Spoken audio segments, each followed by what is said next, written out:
Okay, welcome everyone to the first plenary of the ASEAN Action Plan on Fall Armyworm. It's a pleasure to have you join this meeting. I am Dr. Alison Watson and I've been working as the project manager on the action plan. I'll be moderating the session today as well. Now, we encourage your active participation. So before we start, number one, if you cannot see this toolbox, just click the orange arrow and it will be maximized so that you can see it. We have muted everyone, so if we ask you to speak later in the session, please unmute yourself by clicking on the microphone button at number 2 with the green arrow. If you wish to speak later on in the session, you can put your hand up where the yellow arrow is pointing to. And lastly, the main way that we will be interacting today will be by writing your comments and your questions to our speakers in the question box. So number 4 points to where you write your comments or questions. And please do so. We really encourage that coming in.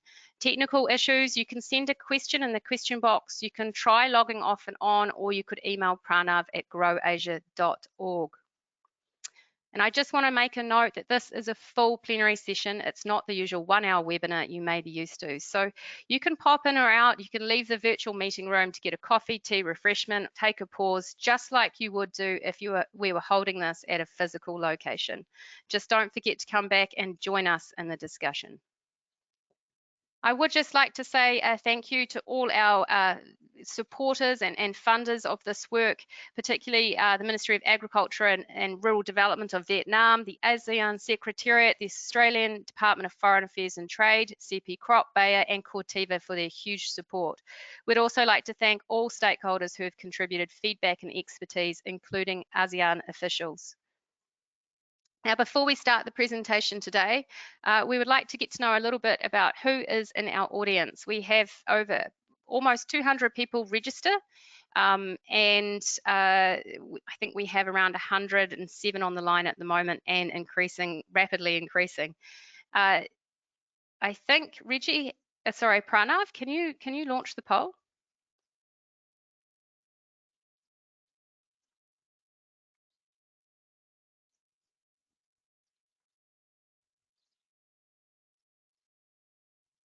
And I'm not sure if I can see those poll results. Pranav? Yeah, they're being shared, Alison. We have 3% that are farmers and growers, 28% that are from the government, 25% from the private sector, 31% from research organizations, and 14% that are other. So quite a large mix. Excellent, I can see it now. Thank you. Yes, that's a really good diversity of people, and I can see very strong government, private sector, and research organisations. So welcome very much to all of you, and thank you for attending today. Now, normally we would move on just to the agenda, just to give you a quick idea. We're going to have a welcome by MARD if I know that they are trying to get on at the moment. We'll move into keynote presentations, a panel discussion, a presentation on the ASEAN Action Plan, and we'll have time for discussion and feedback. So it's a very full agenda. And I'm not quite sure if Dr. Zong is actually on yet. Reggie and Pranav, can you see Dr. Zong from Vietnam?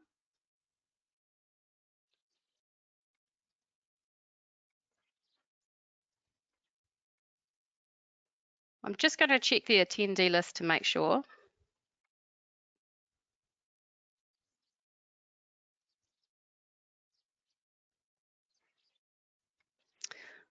What I suggest we do at this stage is we're going to move on to the next agenda item, which is Graham Dixie, who will give us a welcome. We'll come back to Vietnam. That's going to be a very interesting introduction from them, so we definitely do not want to miss that. I'm just going to move on to Graham. Graham, can you unmute yourself? I'm unmuted. You have the floor. Excellent. Welcome, Graham. Thank you. And thank you, everybody, for this fantastic attendance. I'm told just about 200 people have signed up, which is evidence of how big and how important this issue is. The narrative of this started when the pest arrived here in Asia. We had our private sector, the major buyers, the people supplying inputs, as well as the farmer organizations express serious concern. And when we ran through the numbers, we realized just what a big problem this could be. If we got the same kind of levels of losses which Africa experienced, this is something like $800 million of lost income for the smallholder farmers in the region, and also that our countries would have to use their foreign exchange to import a similar amount of maize to make up for that shortfall. So it's a big issue. And we had the private sector speaking. We had the Council of Agricultural Ministers express concern and turning to the ASEAN Secretariat and saying, we need a regional approach. Let's not just do it in a fragmented way, but let's see if we can do it together. And the ASEAN Secretary turned to ourselves, Grow Asia, and the Ministry of Agriculture in Vietnam to draw up a plan.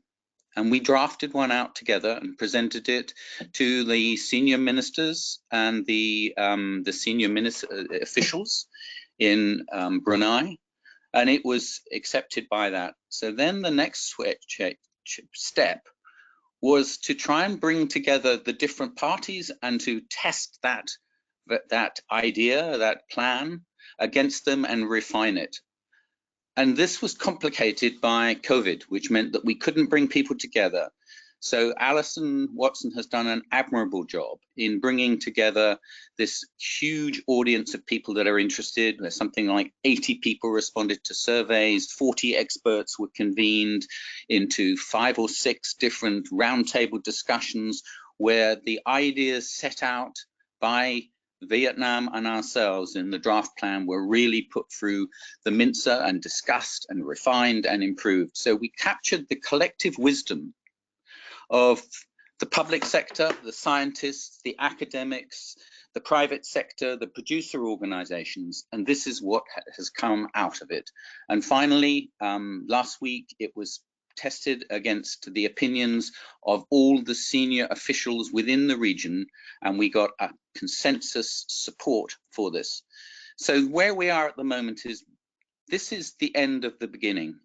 And it's the beginning of when we get down to the real work about how do we draw together the different researchers, build on the best global practices, and above all, make sure that the messages are clear and concise and completely understandable, so the farming community, to lower those potential losses from $800 million a year of lost income to something much, much more manageable, and hopefully in the sort of range that Central America has reached.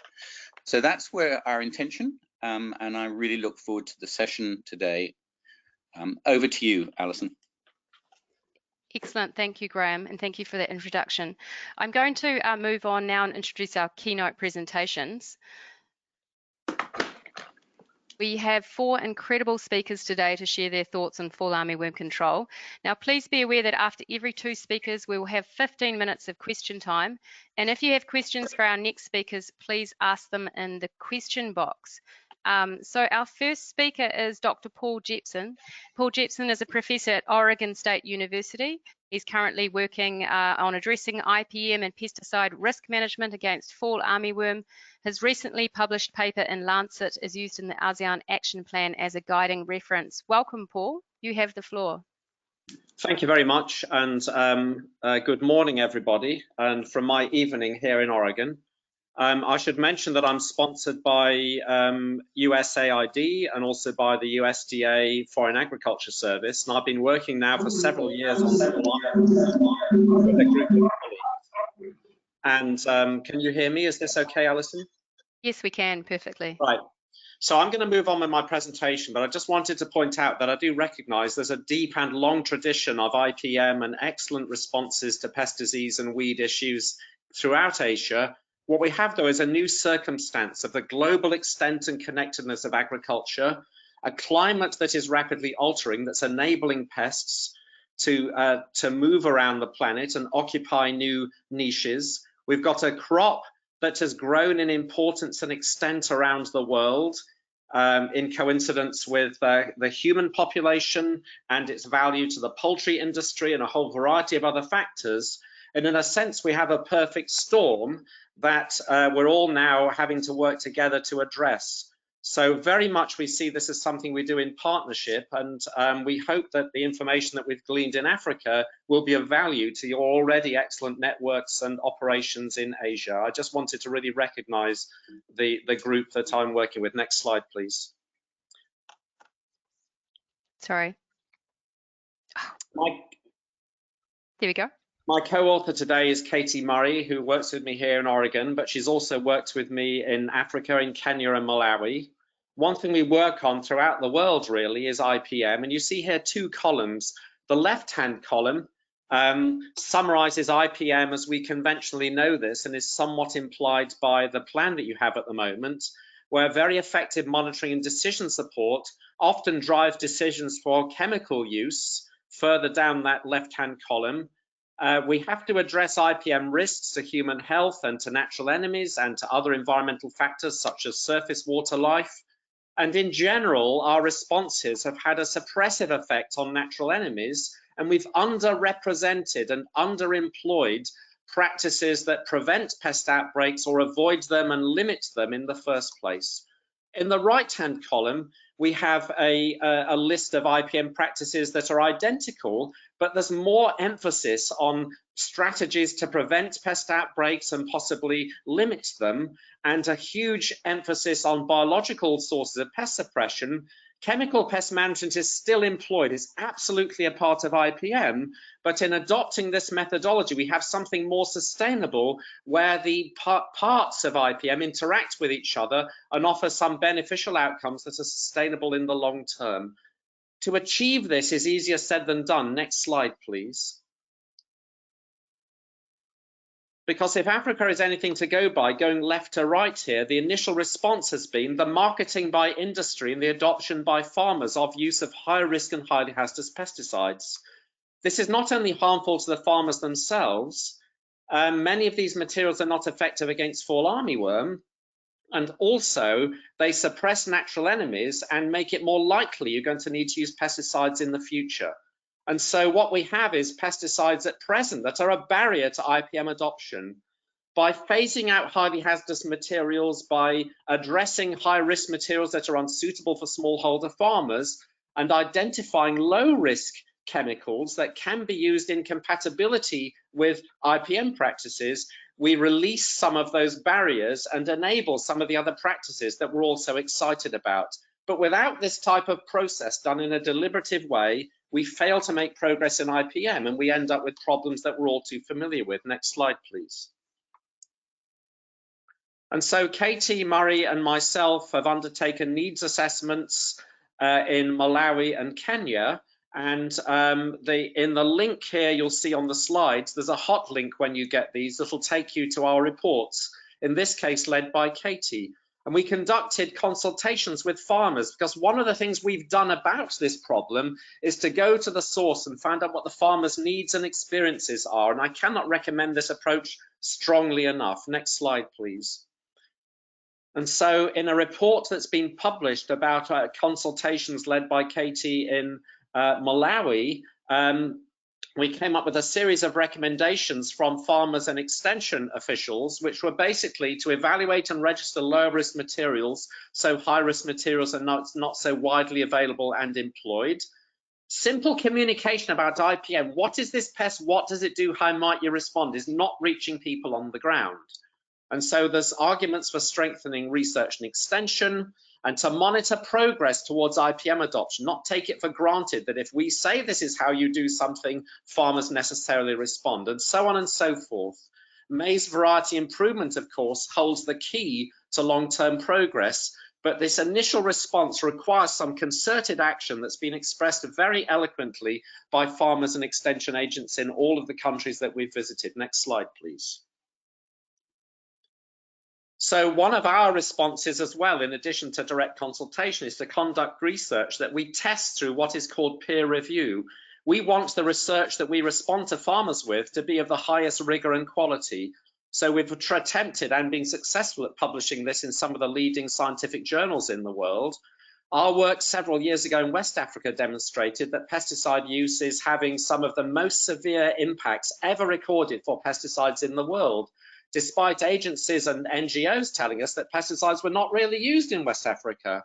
And so what we've done by direct measurement and consultation is to elucidate, develop a system that identifies pesticides that are of lower risk, that are compatible with the needs of smallholder farmers around the world, hopefully in Asia also. This has recently been published in the Lancet Journal Planetary Health. Next slide, please. And although you may not be able to see this on your computers, I wanted to note this slide that in this first line, the one I'm going to talk about, we identify a number of pesticides that are efficacious against fall armyworm and which actually only require baseline, so it is called protective clothing, which includes a pair of gloves, long sleeve shirt, long trousers or pants, and thick boots. And if you apply these effectively, then some of these materials, like neem, for example, or Bacillus thuringiensis, or the synthetic pesticide chlorantraniliprole, or the baculovirus, SNPV, that's effective against Spodoptera frugiperda, all of which these offer far greater efficacy than many of the materials that are currently being registered, against which the pest has already been shown to be resistant. So we're having to battle here a response by organizations that lead to inappropriate materials being widely available to farmers and acting as a barrier to IPM adoption. Next slide, please. Another aspect of our response has been to listen to farmers we've been talking to and realize that there's an art to effective pesticide application, which is really not being responded to by industry or other organizations any longer. The pest represents a different target for treatment in the early stages of growth, when the whorl has formed and the pest disappears into the whorl, and when cobs are forming. And these are profoundly different targets, and different pesticides are effective at different stages, and you need different methods of application. Next slide, please. So with my colleague Matt Foussard, who works for the FAO in West Africa, we've developed an applicator guide that addresses those areas in Africa that have been identified as being problematic for farmers.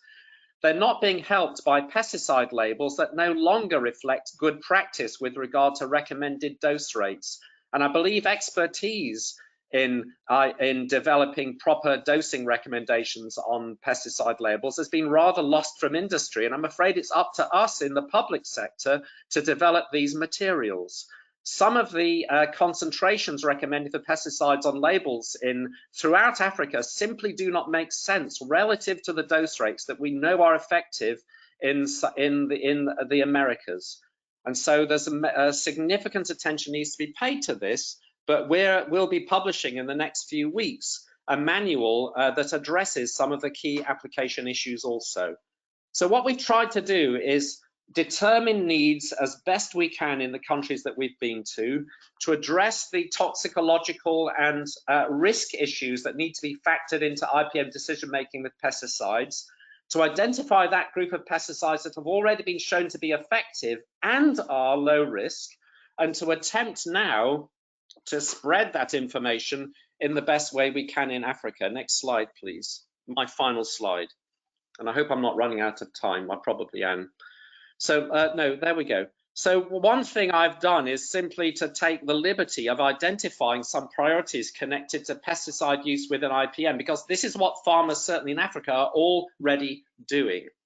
So there's a lack of a coherent evidence base for what is efficacious and what isn't. And frankly, some of the lists that are out there are simply not credible. So what we need is an agreed and good experimental design carried out independently by trusted authorities that compare different approaches at different times in crop growth and with different insect growth stages, so we end up with a list of materials that actually can work, are affordable, and are not going to be hazardous to farmers, their families, consumers, livestock, and bees and natural enemies. Thirdly, though, we have to scale up this process. And in Malawi alone, I think there were 4 to 6 million people that if we were to distribute information about IPM would need to be reached. And so we've not really thought properly yet about the social science dimension of of getting good science to the people that need it. And I would urge you to have some emphasis on that.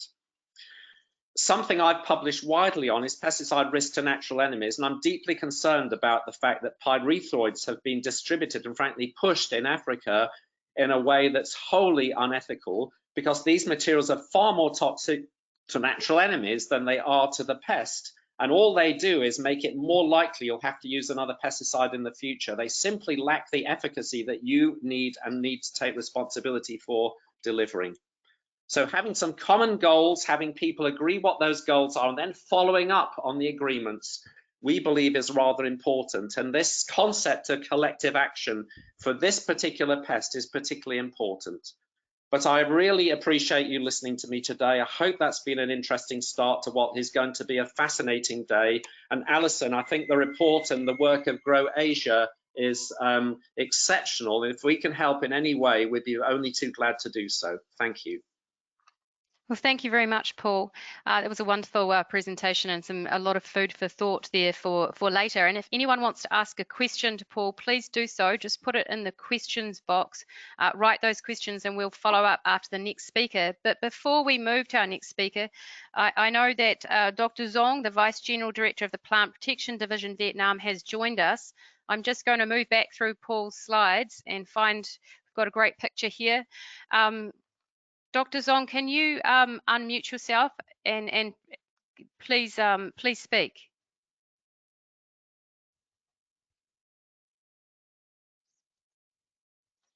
Excuse me? Dr. Zong, we see now. One moment. He come back. Sorry. Dr. Zong? Yes, Dr. Zong busy. Oh, okay. So excellent. We'll come back. I'm just actually going to then move on to our next presentation. We have time in the webinar or the plenary later for Dr. Zong. And our next presentation, I'm very pleased to introduce Dr. Phong from Vietnam, who is the head of the Plant Protection Division. And you have the floor, Dr. Phong. Can you unmute yourself, please? Yes. Excellent. You can start. Yeah. Can you hear me? Yes, we can. Yes. Okay, can I start? Yes, please. Yes. Next slide.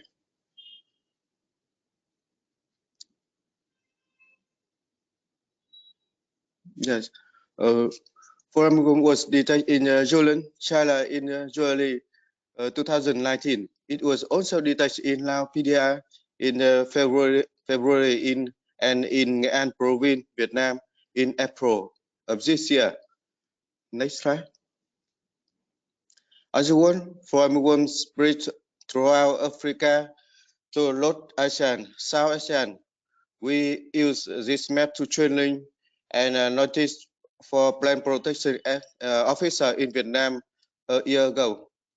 Next slide. After entering Vietnam, Fall Armyworm mainly affects maize like almost other country. There is a little evidence that it can damage other crops. However, it is very dangerous because Vietnam have more than 1 million hectares of maize in frozen, with a 3-cycle crop per year. Next slide. Fall Armyworm were widely distributed and severe damage for maize. It was found in other crops such as rice, sorghum, onion, but sometimes only. Vietnam government pay great attention to protecting crops when no any study. Therefore, we focus on testing to find effective insecticide. Next slide.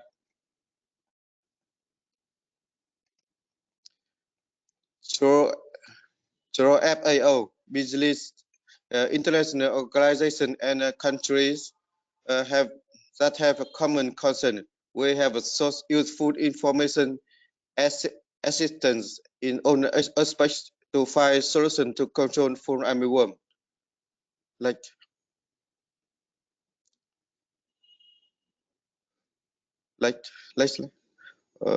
Fortunately, in a parallel with the insecticide test, we found the methods of using sweet and soy-based or molasses-based that we used in dozens of years ago when the chemical industry was not developed. It is easy to make from molasses vinegar, litten, alcohol, and water. Next slide. Here is details methods of making Swiss and so based what we guide to local and to farmer. These methods can be done by every farmer using a little pesticide to much best place many chaff will reduce both male and female on the field before when they mating and lay egg. Next slide. There is also a modern chaff that is pheromone. It also has a potential to reduce number of male adults in the field if multiple traps are used. If we combine modern and traditional methods, give more than one single method to control Fall Armyworm. Next slide. In addition, treatment seeds with pesticide give more than 80% efficiency within 21 days. Help farmer did not to spray pesticide one time and protect natural enemy. We have also determined that the use of armyworm resistant maize variety no need spray pesticide. Next slide. We must control as soon as armyworm enters a maize field, prevent them from laying eggs. If so, we will significantly reduce the number of adults moving to other regions at the lecture. In summary, up to now we have determined 4 measures including resistant variety, seed treatment in the pre-sowing stage, best trap or pheromone traps to control adult at sowing stage until the plant have 9 leaves, destroy eggs and by hand or using egg parasitoid, using predator insects that control young larvae. If we can implement well through methods, we can basically control armyworm in one area. If all ASEAN countries can do it well together, we can control on a large scale. Of course, chemical pesticide will be final method to protect productivity. Only spraying at high density and for the first and second install level. Should not spraying after flowering stage. Next slide. From April 2019, we observed that for armyworm peak distribution and damage in maize from May to mid of autumn. In winter, that's the reduce although maize is available on the field. Next slide. In order to effectively manage for armyworm, we believe that it's necessary to invest in field investigation and early focus system and provide information to local office and farmer. Technical guidance for armyworm driven for plant protection staff, extension worker and farmer. Next slide. The results of program framework that we have done also not money, but there's effort at this time. Provide information about armyworm on television, newspaper, leaflets, poster, forum, or video clip. However, we have still to deal with a lot of programs include. So far, we have no sufficient research on armyworm, natural enemy, and how to persuade farmer to use best widely, or how to focus armyworm migration. We have no experience in using parasitoid for armyworm. Therefore, we look forward to international support so that in the next 1 or 2 years we can really parasitoids to control armyworm, because this is something that farmer cannot do on their own. Next slide. Next slide.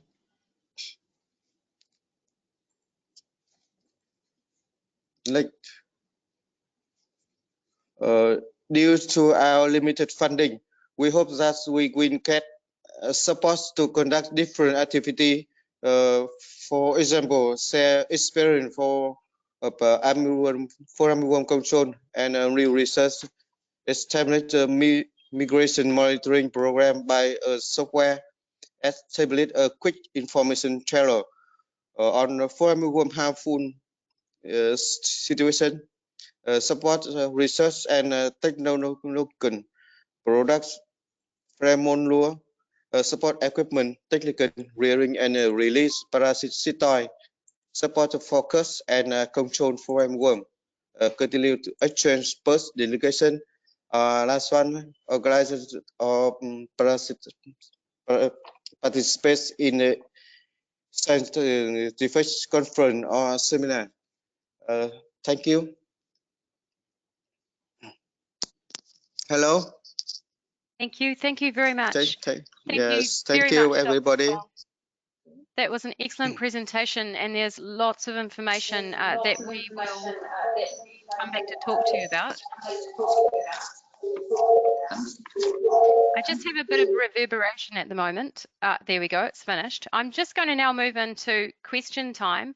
And Paul, if you could put your video on, that would be helpful. Dr. Fong, can you put your video on? If not, it doesn't matter. And if you could unmute yourself, Paul.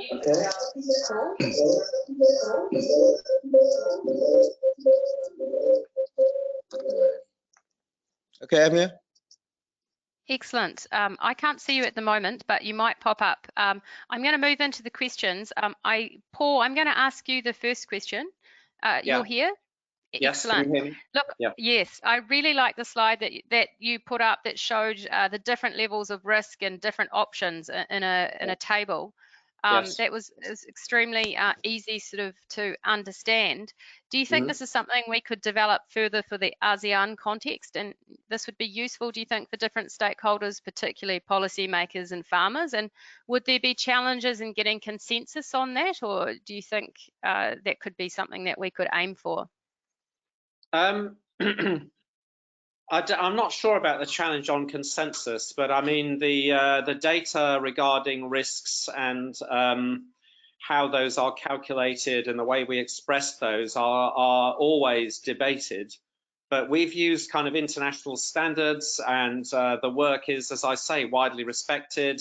And it's the basis for the Rainforest Alliance, for example, their certification of farmers around the world. It's been tested in over 1 million farm households in more than 50 countries.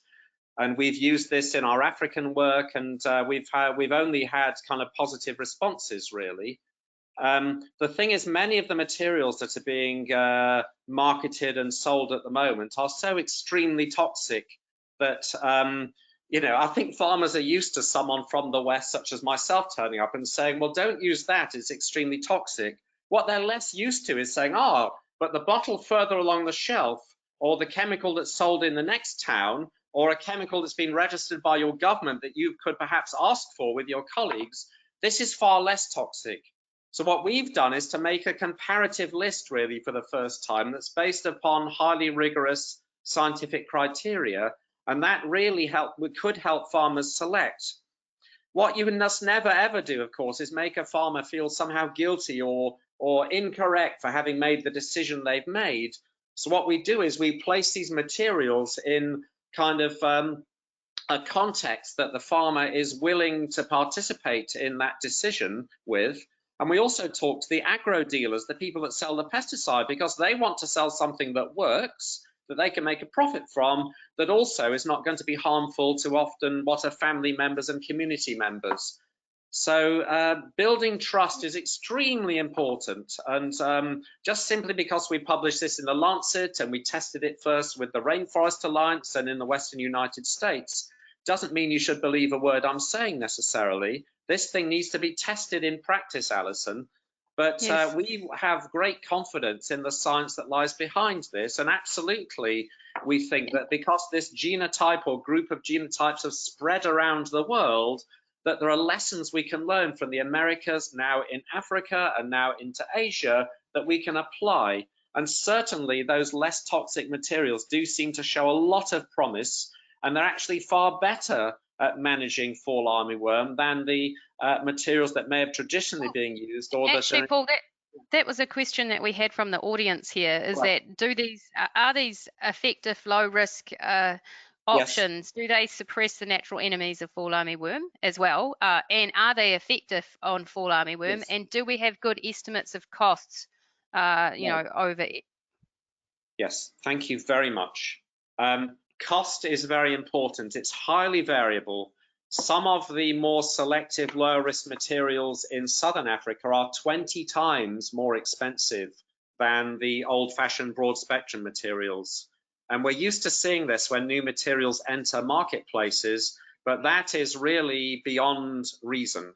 So we don't fully understand this, and it may be to do with the complexity of registering new chemicals in certain countries and the fact there isn't a ready marketplace there, so there are costs involved. However, cost is a factor with some of them, but not others.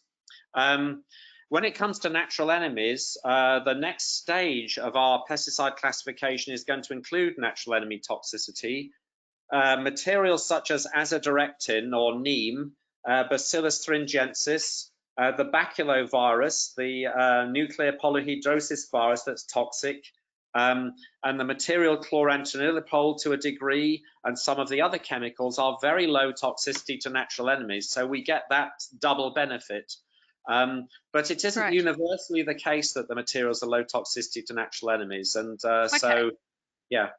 And one other question, I guess, while we're on that topic, another audience question, multiple people have asked this, I'm told.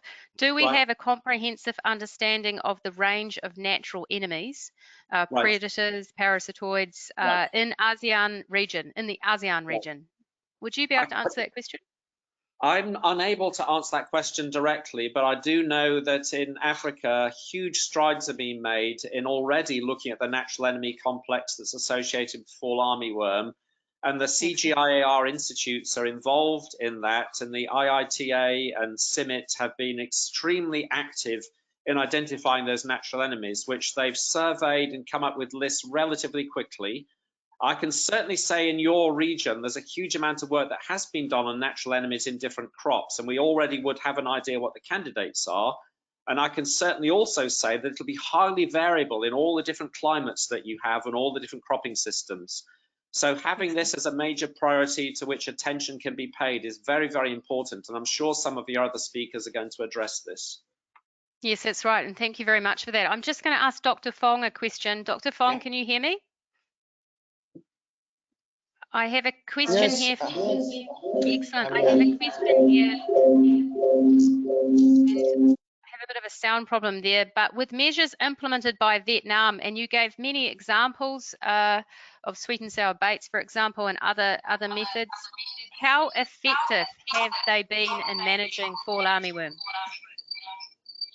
Alison, sorry, do you mind if I step in for Dr. Fong? I think you probably have two computers that are on at the same time near you, tuned into the webinar. You need to turn off the audio on one of them. Thanks, Reggie. Sorry, Pranav. Oh. I did this the other day too, so I get confused. But listen, Dr. Fong, did you hear that? If you could turn one computer off, or the sound on one computer off. No, it's the sound is bad. Excellent. While you're turning one computer off, I'm just going to ask Paul another question. If you could just turn your sound off for now. Paul, just while you're there, I have another question here. Yeah. It says, does the pesticide registration, or is that process of registering pesticides, was that a barrier for uptake of biocontrol in Malawi? Doesn't quite make sense, but you can make sense of that. So pesticide use in Malawi is rather dominated by chemicals that are very toxic to natural enemies. So there's absolutely a barrier to biological pest suppression in the first place. Registration itself is kind of relatively good, but what we have in Malawi is other lepidopteran pests that have commonly been treated with other pesticides that are not really effective against fall armyworm. So one of the constraints in Malawi is that farmers were used to controlling African armyworm with synthetic pyrethroids, and other stem borers either were ignored or they were treated with other materials such as organophosphates rarely. And if they were used, again, they're not really effective against fall armyworm. So their registration was really less of an issue than prior experience with other Lepidoptera that farmers were already engaged in, and the toxicity in general of the chemicals farmers are asking for. And we can't simply kind of blame industry for this. One reason why broad spectrum pesticides are so popular is even if you apply them rather badly, you can end up with some efficacy. So one of the things that must go hand in hand with use of some of the more selective, modern, lower risk pesticides and biopesticides is education about pesticide application. And it's no longer trendy to do this. It's no longer fashionable to be trained about this in college or to learn the intricacies of good application, which is really quite complicated. So I cannot overemphasize that dose delivery, you know, delivering the material, if you've spent some of your hard-earned cash on that, the method you use is extremely important when you start using some of these alternative lower risk chemistries. So I hope that's a helpful answer, Alison. No, that's excellent, and that's excellent advice, and I think that's a good thing that we can underline, I think, and emphasize in the ASEAN Action Plan is there's a very strong emphasis around farmer training and working with farmers, and it was something that you mentioned around simple communication, not reaching people on the ground, and I'm sure there's a lot of reasons for that. So that'll be something we'll be working on, and I think what I really liked in the presentation by Dr. Fong was the different ways they were reaching out to farmers. I mean, they were trying lots of different approaches, and I'm not sure if Dr. Fong can join us. Dr. Fong, are you able to hear us and speak more clearly now?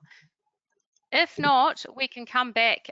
What we'll do is we'll ask the questions that people have asked to Dr. Fong, and we'll come back with answers on those, hopefully by the end of the session. If not, we'll put that up on a shared site at the very end. So I think what we might do, since we've got such a full agenda, and we'll move on to the next slide. And this looks a little bit... Is Dr. Fong on with us? I think the sound might be just not quite good enough at the moment, so we'll come back. We'll move on to the next slide, and this might look a little bit bizarre, but it just gives me a good opportunity to thank all the experts that we had in the working group. And we had over 40 international and regional experts. And the most interesting, well, not the most interesting thing, actually, it was the most interesting thing was all their expertise that they contributed across the action plan that you will see in the work programs. But we also had a bit of fun and asked each expert to tell us their favorite animal. And here's a selection, which I think just shows the diversity of experts that we had in the room, given their animal choices. And the earwig was chosen by one person. And that actually brings me into the next speaker, Jedalisa Ferrata. Jedalisa is an entomologist and head of plant pathology at East West Seed Philippines. She told us her favourite animal was this earwig, and it does happen to be a natural pest of the fall armyworm, so perhaps the most appropriate choice. But I have to admit I'm not a big fan of earwigs, but I am a big fan of Jedalisa and her work in the Philippines. So Jedalisa, welcome. Thank you, Alison, and good day to all who are participating in this plenary. And thank you, Croatia, for inviting me today to talk about our experience in responding to fall armyworm attack in the Philippines and how we from the private sector can contribute to the solution. Next, please. The attack by armyworms in the country is not new. We have been fighting with another armyworm, the Spodoptera exigua in onion, since 2016. It was an unprecedented insect outbreak. We were all shocked, and at that time, our approach in managing the pest was a multi-stakeholder involvement, also called public-private partnership, with the aim of integrating our efforts, share expertise, pooling resources, thereby reducing costs than when working single-handedly in an institution. Go back, please. And this public-private partnership with the Department of Agriculture and the University of the Philippines is still in place, and it can be used to expand to fall armyworm. The third slide, please. Next. Okay, in March 2019, our East to Seed knowledge transfer has advisory that the fall armyworm was already across Asia. Next slide, please. Next slide. Lisa, I'm just interrupting. Which slide, what's the title of the slide? It seems to have got slightly... The corner, the East to Seed knowledge transfer. This one here? Okay, yes, excellent. Okay. And then, sorry. Yeah, at the same time, we have also been preparing laymanized materials, that means in local dialects, in preparation for the armyworm arrival in the Philippines. Next, please. Next slide. Then we launched the Corn Learning Center. These centers are almost similar with farmer field schools, where farmer students are taught on and trained on corn production, culture, and pest management, including fall armyworm. We also emphasize in the training insecticide resistance management, because we learned that farmers' default pest control measure is the use of synthetic pesticides. Next slide, please. Next slide. Next slide. This is just one of the 13 corn learning centers throughout the Philippines. Next slide, please. And in June 2019, when we learned that the fall armyworm has already reached the Philippines, we launched our hashtag not to scare but to care awareness campaign with a strong message that the reality is the fall armyworm is here, but no need to be scared, because we will help the farmers know the enemy and how to beat it. Next slide, please.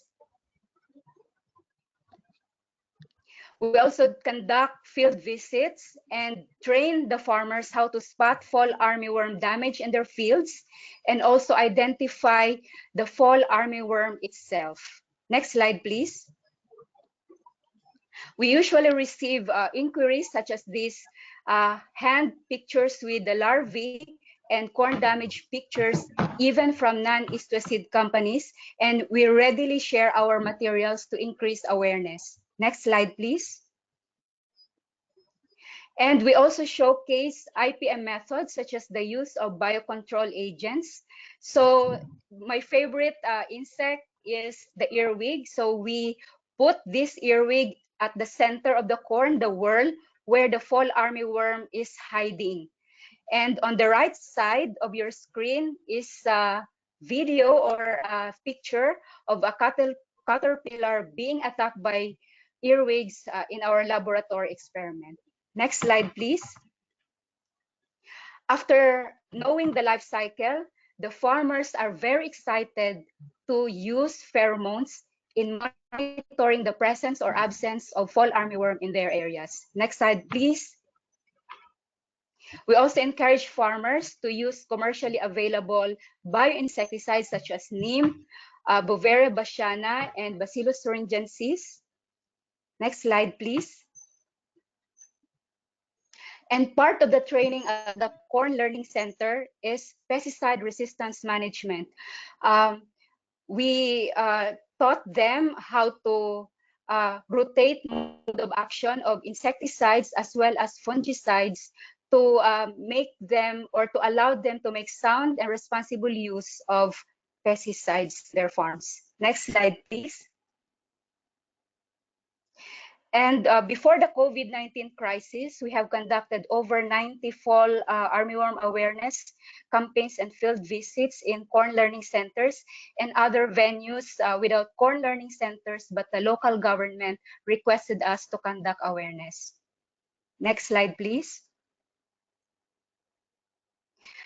But during this lockdown, we cannot do on-field campaigns. We thought that while we are all working from home, the fall armyworms are actively feeding on corn. So we thought of using this digital platform to engage with our farmers using the Plant Doctors Are In program. In this program, this is a 1-hour program, Facebook Live session with lecture and Q&A about fall armyworm, and we have reached more than 20,000 farmers. Next slide, please. Apart from all those I've mentioned, what else we still need to do? I think we can still do a lot. Next slide, please. One of them is we need to have an organized and centralized tracking and monitoring system in the Philippines, making use of the FAME News app by FAO. Next slide, please. We need to have more awareness campaigns and field visits because what we did in the past were only a fraction of the many regions and hundreds of municipalities where corn is grown. Next slide, please. Just like what we did with the onion armyworm, we need to strengthen partnerships and awareness at the municipal level. In this case, we ask the help of the mayors and municipal agriculture officers. They convene their farmers, provide venues and other logistics. So it's a win-win for the local government and us from the private sector. Next slide, please. We also did mass media awareness campaigns in 2016 on onion armyworm, together with the Department of Agriculture and the University of the Philippines. And I think the most effective platform is the radio awareness program because farmers, even on remote areas, are constantly listening to radio on a daily basis. Next slide, please. We need to conduct more research and validation of IPM approaches that are suitable and can integrate with farmer practices, such as this one, the push-pull technology that was done in Africa. Next slide, please. After corn learning center trainings, farmers are now keen on using biological control agents such as earwigs, trichogramma, and microbial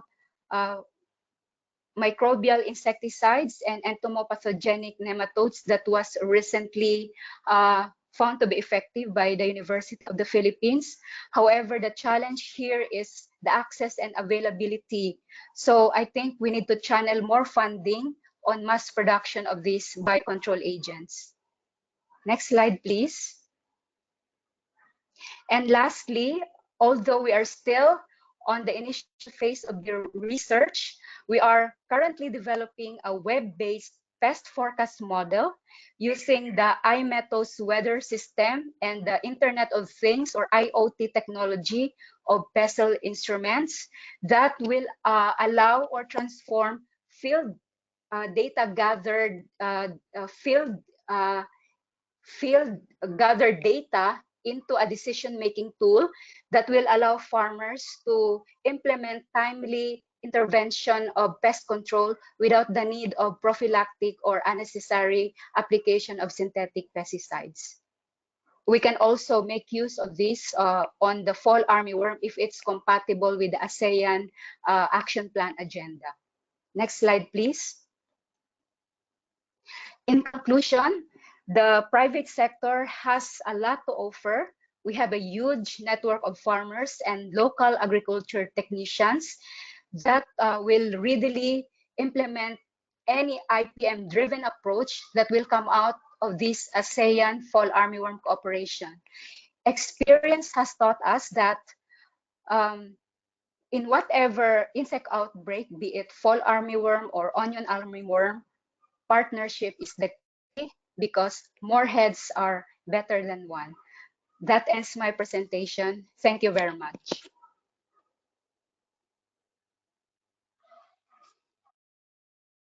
Thank you very much, Giuliza. That was a wonderful presentation, and we will return with questions and comments, so don't go away. I know there's lots of questions about earwigs already from the audience.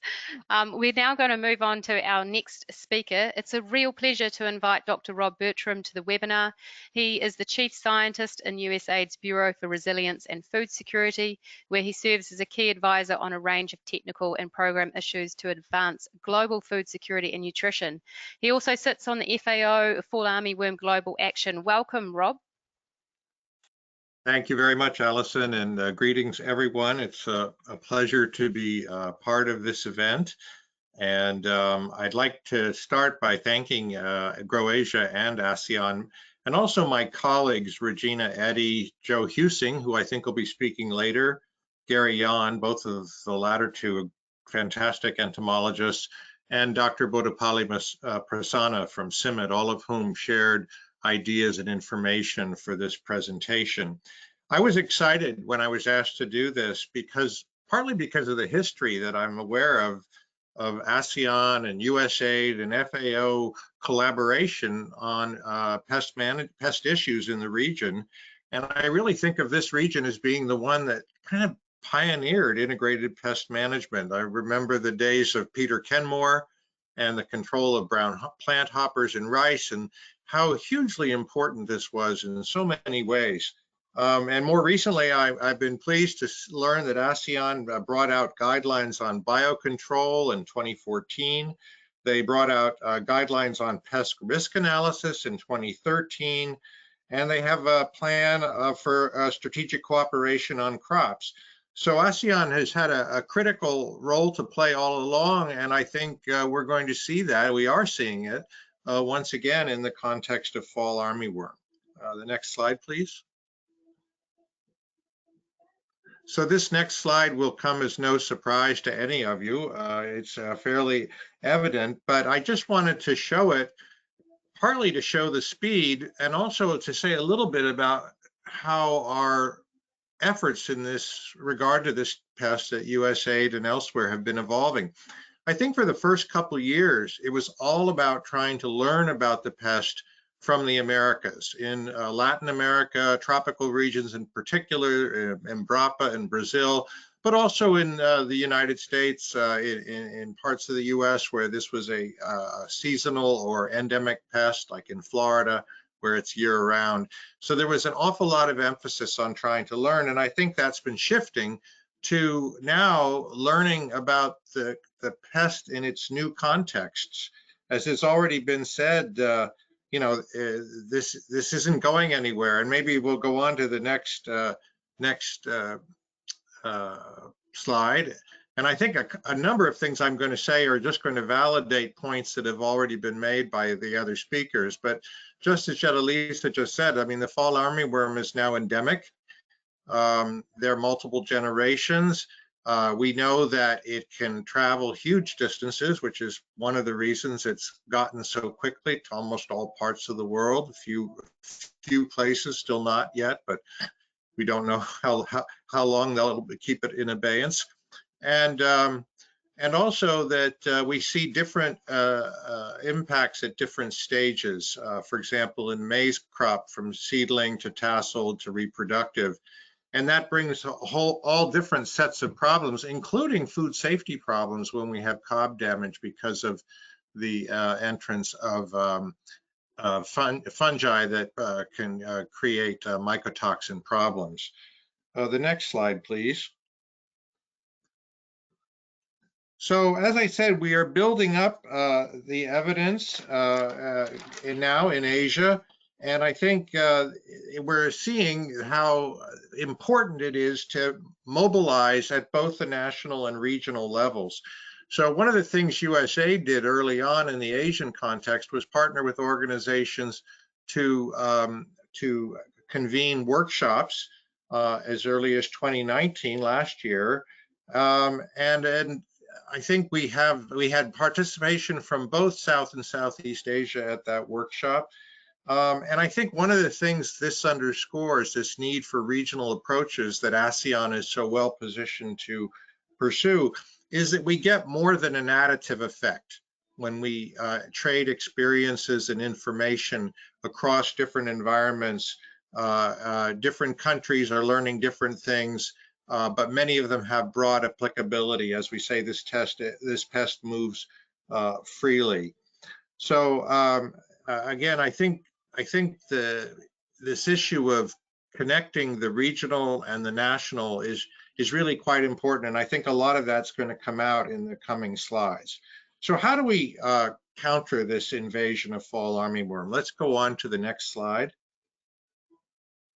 So I wanted to flag, first of all, this was just mentioned, the FAO Global Action on Fall Armyworm, and Dr. Jepson and I are both serving on the technical committee that is advising that. And I wanted to show a few things here about what that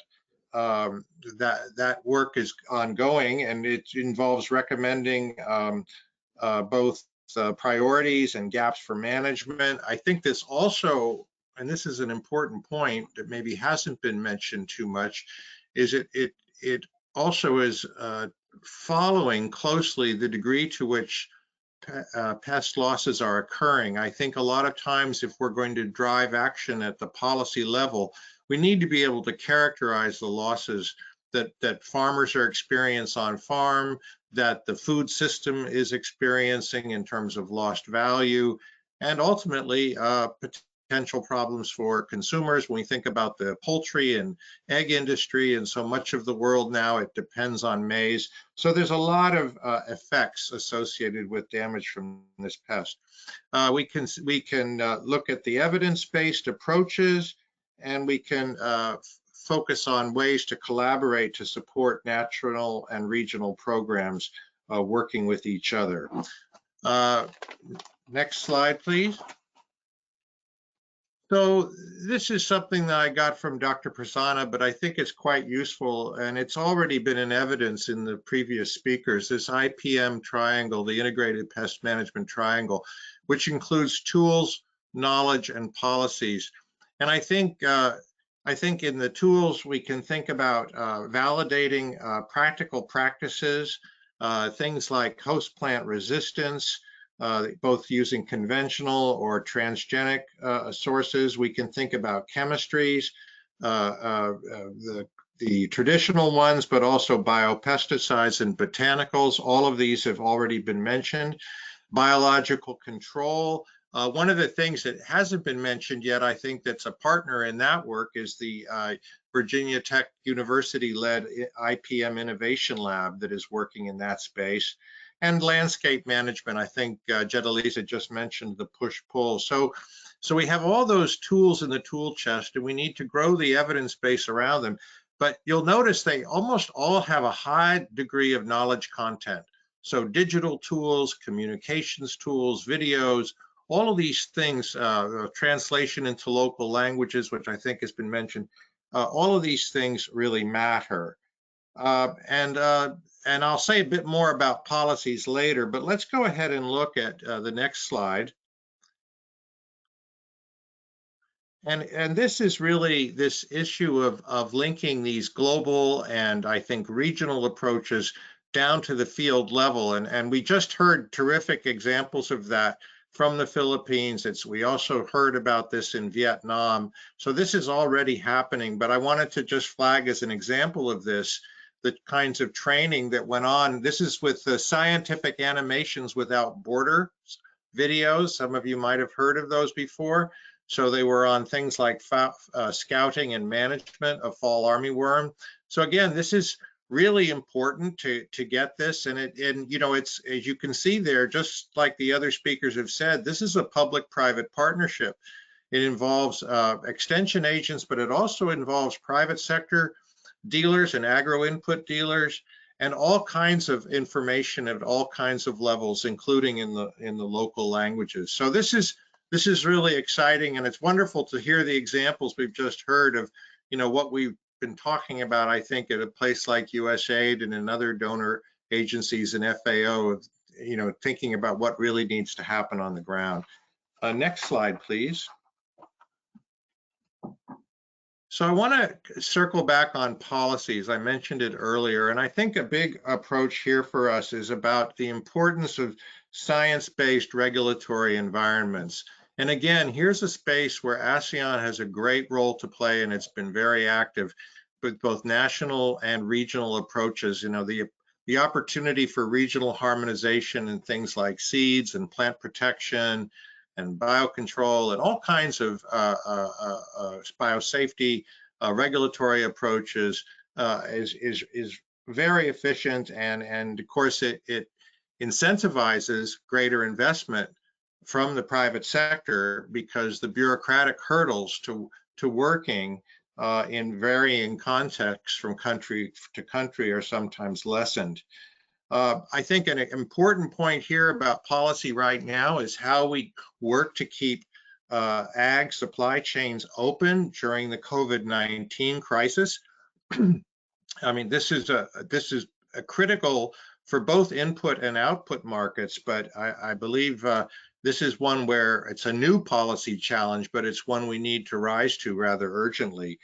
And I think at USAID, we work with partners to try to support the policy makers and regulators with legal analysis, capacity building, process management, guidelines, and communications.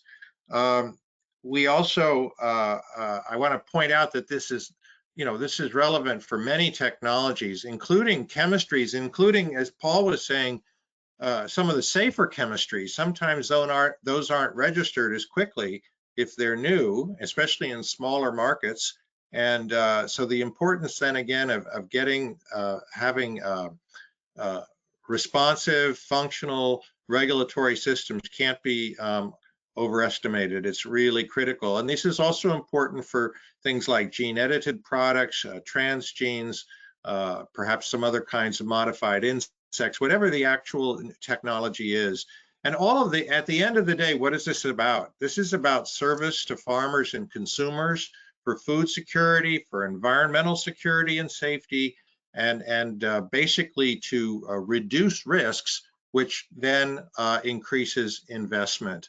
And finally, I want to just give a point to Vietnam, which has acted quickly in the face of this to adopt an approach that's widely used in Brazil, for example, and that is the transgenic resistance in corn. And you can see in the slide to the left the tremendous difference this can make. And of course, this is very positive in terms of all the targeting issues and environmental safety and so forth that we were talking about. There's no pesticide application involved, and the cost is very minimal and sustainable.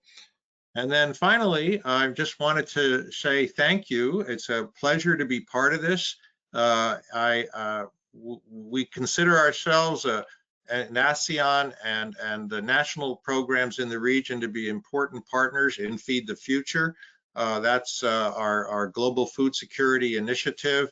And I'm delighted to be here today, and really delighted that to see Asia and ASEAN stepping up so actively and comprehensively to meet the challenge of this global pest. Thank you.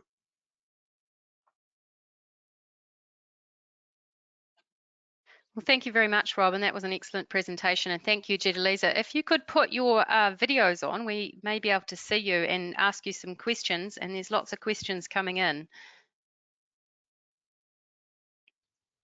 Jedalisa, can you join us again? Yes, connecting. Excellent, thank you. So I've got a few questions here about earwigs against fall armyworm. How effective are they at controlling fall armyworm, and how many do you need per hectare for them to be effective and efficient control of fall armyworm?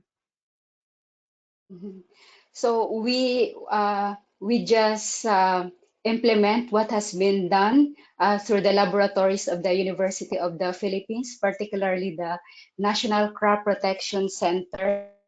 So they recommend earwigs, and since 2016, during the onion Spodoptera outbreak, we have been rearing earwigs at East West Seeds. So they become my pets now. I feed them dog food actually to mass produce them. And first we did Petri dish trial. So we put there the larvae and then put some earwigs and then left for lunch. And then after 2 to 3 hours, I went back to the lab and the larvae was gone. So nobody was there. So I see some tiny particles on the Petri dish. I think remnants of the larvae that was eaten by the earwigs.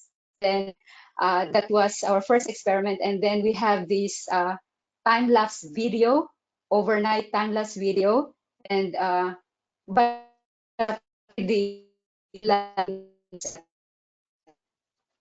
Excellent. I think we've just lost you for a moment, or you've lost me.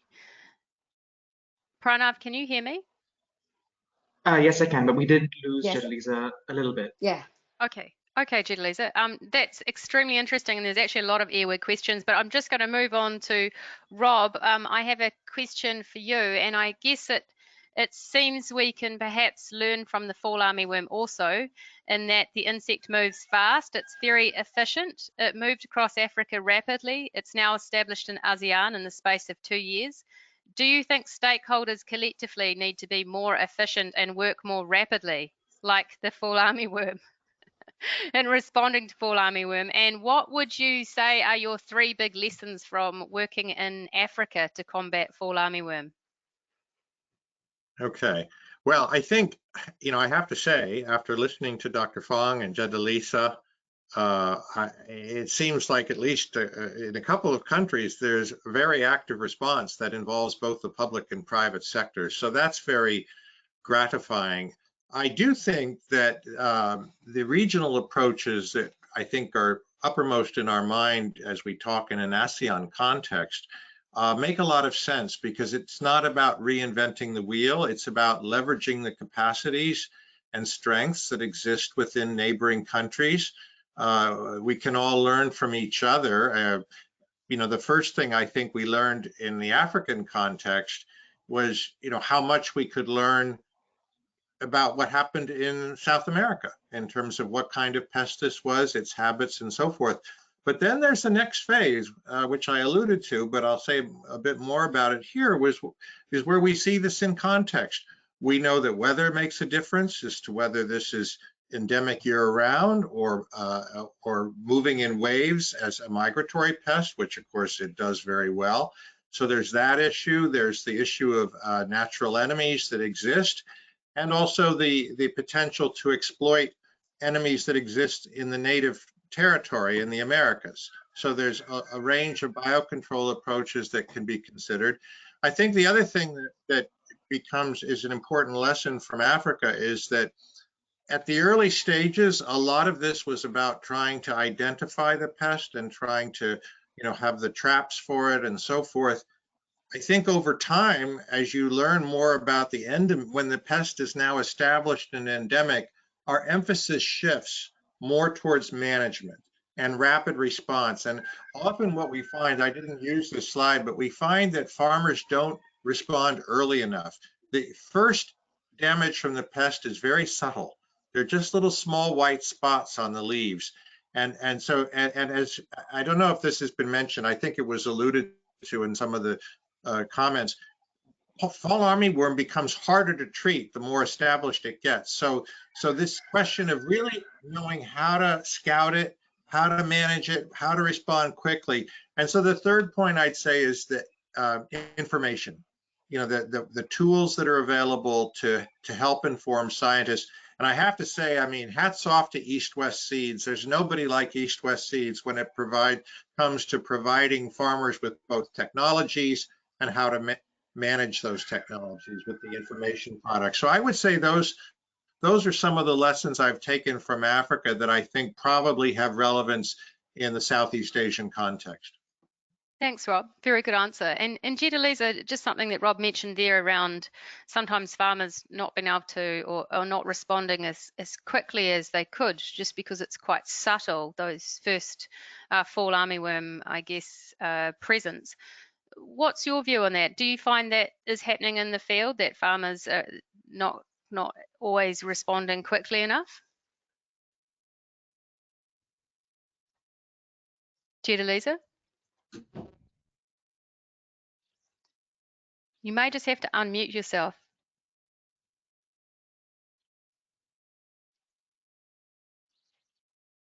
Well, I think we may have lost. Oh, Jedalisa, is that you?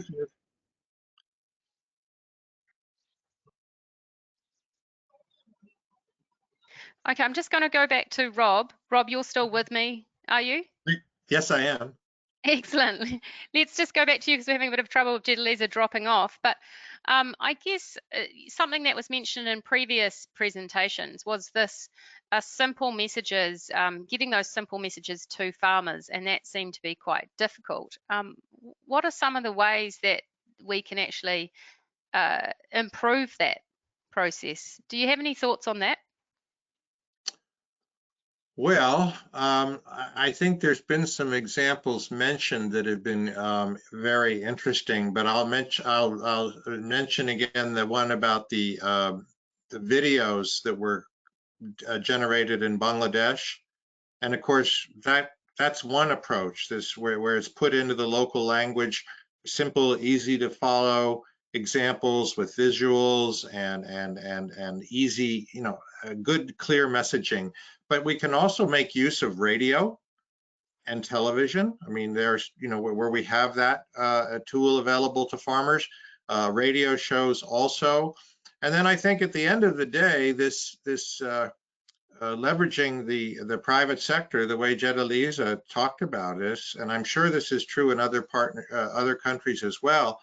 If we can empower the agro dealers with the best information and the best chemistries, to come back to some of the points that Paul made, or information about biological control tools, or whatever the approach. Remember, I think right at the heart of integrated pest management is that we draw these tools together in ways that are environmentally, economically, socially sustainable. So but I know Jedalisa is back now. Maybe she's got some ideas on that one as well. That would be great. Jedalisa, did you hear the question? We were just talking about how that early recognition of fall armyworm within the maize crop is really critical. Do you find farmers are able to, are they doing that? Do they need more help with that aspect? Yes, we have introduced them the Davis scale of damage from 0 to 9. So we told the farmers that the pinhole damage on the corn leaves were really critical. So they need to spot those damage and train their eye how to spot that damage in the field. And based from our farmers, they like hand picking and early monitoring, because during hand picking, they only spend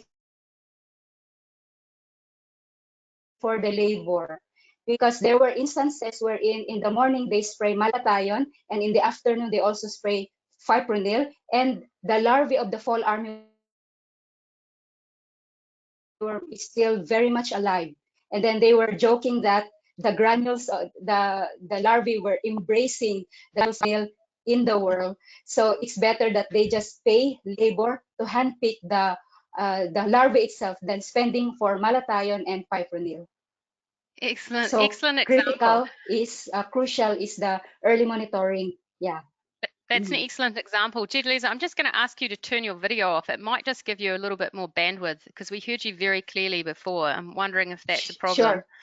And I'm just going to ask maybe two brief questions, because we need to move on. But Jedalisa, you gave some wonderful examples of working with farmers. What do you think are the greatest challenges policymakers face when connecting with farmers? And how do you think policymakers could do that better? in my field experience since 2016, Spodoptera exigua outbreak experience. So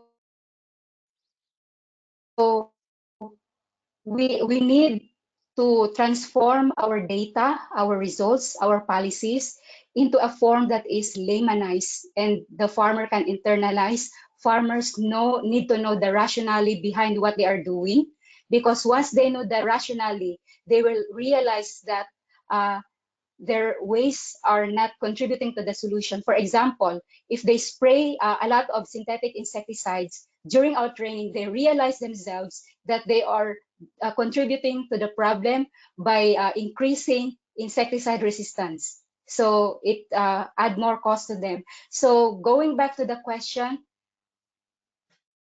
the policies needs to be transformed and converted into a form that the extension workers can transform it, that it will be understood by the farmers. Excellent. There's and thank you no problem. Yeah, there's no problem rewiring mindset of the farmers. It has been years that I did this. So slowly you can rewire the mindset of the farmers. It's really very much possible. Excellent. Well, that's good news, and that's exactly what we want to hear. And I think there were examples from Vietnam as well, and USAID have plenty of examples, and other speakers of it is actually achievable. We've got to get out there and do it, I think is the key point. Thank you so much to you both for speaking. Excellent presentations. We've learned a lot, and there were lots of questions that weren't answered, but we'll come back to some of those in the next session. But thank you very much. You can turn off your video now, Rob, and we'll listen to our next panel of speakers, which are extremely interesting. I'm just going to ask, actually just have a bit of a break. We're just going to have a pause and just have a poll. And the question is, how concerned are you about the impact of fall armyworm across Southeast Asia if it's not effectively controlled? And I think that Pranav is launching that poll, and we've got some results already coming in. Very much in the concerned, very concerned. We have a 2%, which I'm probably not concerned at all, but we've got 61% of you very concerned. And so I think that we'll take that into the next session, because we'll be able to ask some of our specialists about how we can actually control fall armyworm effectively, which brings us into our panel discussion. And I would like to welcome today our 4 experts. We have Dr. Kong-Ming Wu, Chris Dale, Joe Husing, and Srinivas Parimi. And I will introduce each before they speak. I'm going to ask a question for all of them. And I also want you in the audience to go ahead and ask your own questions. I do already have quite a lot as well from the previous speakers, which are quite technical questions, so I will also try and cover some of those at the same time. I'm not sure if I'm going to put the webcams on, or maybe you've already put them on. I'll just have a check. No, I think it might be best not to put the webcams on. We're just having a bit of a problem with some of the bandwidth there for some people. But I'm going to start with Kong-Ming. Can you hear me, Kong-Ming? Yes, yes. Oh, excellent. Welcome. Kong-Ming is the Vice President, Kong-Ming Wu, Dr. Wu, is the Vice President and Professor at the Chinese Academy of Agricultural Sciences. And I have got a comment for you. Since its arrival in China from mid-December 2018, the fall armyworm has spread rapidly across the country. It was announced in February this year that China was investing some 200 million into fighting fall armyworm and locusts. So it's obviously a serious problem for the country. Can you tell us briefly, Dr. Wu, how China is tackling fall armyworm? Yeah, so last year, fall armyworm invaded about 26 provinces of China. Pose a major threat to China or corn production. So Chinese government pay more attention for this pest management. Has taken 4 measures. The first is to build a national monitoring network for the insect population dynamic mainly use net trip and sex hormone trip. The second measure is to promote the application of the ASEAN Plan, mainly based on low-risk chemical and biological pesticide. The third is to give control guideline and training farmer. The fourth is to launch several research projects, try to clarify the regional migration principle, develop information monitoring and early warning system, and the sustainable control technology. Thanks. Excellent. Thank you, Dr. Wu. I'm going to introduce now Chris Dale. Chris is the Assistant Director within the Australian Department of Agriculture, Water and Environment and is closely involved in IPPC issues and committees. Chris, I know now that Australia has the fall armyworm, has welcomed it, or perhaps not welcomed it, but this year. Tell me what is happening in Australia in response to that. Thank you, Alison, and hopefully everyone can hear me. So obviously we've been monitoring and preparing and planning for the fall armyworm, I guess, movement into our region, into the Asia Pacific region for a number of years, and I do have to pay a special mention to Dr. Tekte from CSIRO, who was very instrumental in providing a lot of that early warning and forecasting work that's done right across our government and industry stakeholders. So in terms of preparedness and planning, we've been doing a lot of work over the last 12 months through all of our stakeholders to anticipate the movement through the natural pathways and obviously through the Southeast Asian movement over the last 12 months. That's really sort of instigated the work that we've done in the early detection up in Northern Australia and obviously resulted in the detection earlier on in this year. So from a response and assessment perspective, we have a very coordinated arrangements with our state and territory jurisdictions and our key stakeholders across the country under our plant plan, and you can have a look at that through the Plan Health Australia website. But essentially, our states and territories were really instrumental in providing the response and assessment to fall armyworm, and we're obviously now in a transition to management process of the pest management, and there's a lot of work that's been done, and it's been done over the last 12 months with industry and our research and development consortiums and a number of very sort of significant projects around some of the control and management mechanisms. So importantly, communication and engagement's been really important across our Plan Health Australia and our department and industry, and also coordinated through our emergency response and preparedness team here in the department. So it's a very coordinated and collaborative effort, and I think to date it's going as well as it could be. Thanks, Alison. Thanks, Chris. Joe, we're going to move to you. Can you hear me? And Joe has many years of experience working with fall armyworm, both in the Americas and Africa. And I'm really interested, Joe, because you work with farmers quite a lot, and it's farmer learning and support is a key component of the ASEAN Action Plan. What examples of actions in this area, working with farmers, have you seen that really connect with farmers and help drive change on the ground? Yes, thank you, Alison. I think probably the most important lesson we learned with farmers was that you have to engage the farmer at the field level. You know, farmers, like most of us, learn best by seeing. And with a pest like the fall armyworm in particular, because as has been mentioned, the window of opportunity to effectively and easily control this pest is pretty narrow. To teach that to a farmer really has to be done at the field level. And I think where we have been most successful was implementing training programs at the extension and farmer level that included not only identification of the pest, but also engaging the farmer in explaining what over a couple hundred years of experience shows works and what doesn't work. And in particular, Paul Jepson mentioned this earlier, helping them to apply the very kind of high-end tools that are generally necessary for controlling this pest. I think the second point is you have to choose very carefully when you work with farmers, especially low resource farmers who are maybe poorly literate, what items you want to change. You can't change everything that the farmer is doing in their space. And I'll just give you two examples of this. In much of Africa, most farmers don't practice good agricultural practices. They use very little inputs like fertilizer.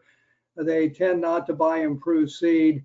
And that alone is a major factor in being able to control this pest. If you buy high quality seed, you prepare the seed beds properly, and you use proper fertilizer, the plant is pretty resistant to attack by insects. It's not completely resistant, but it's pretty resistant.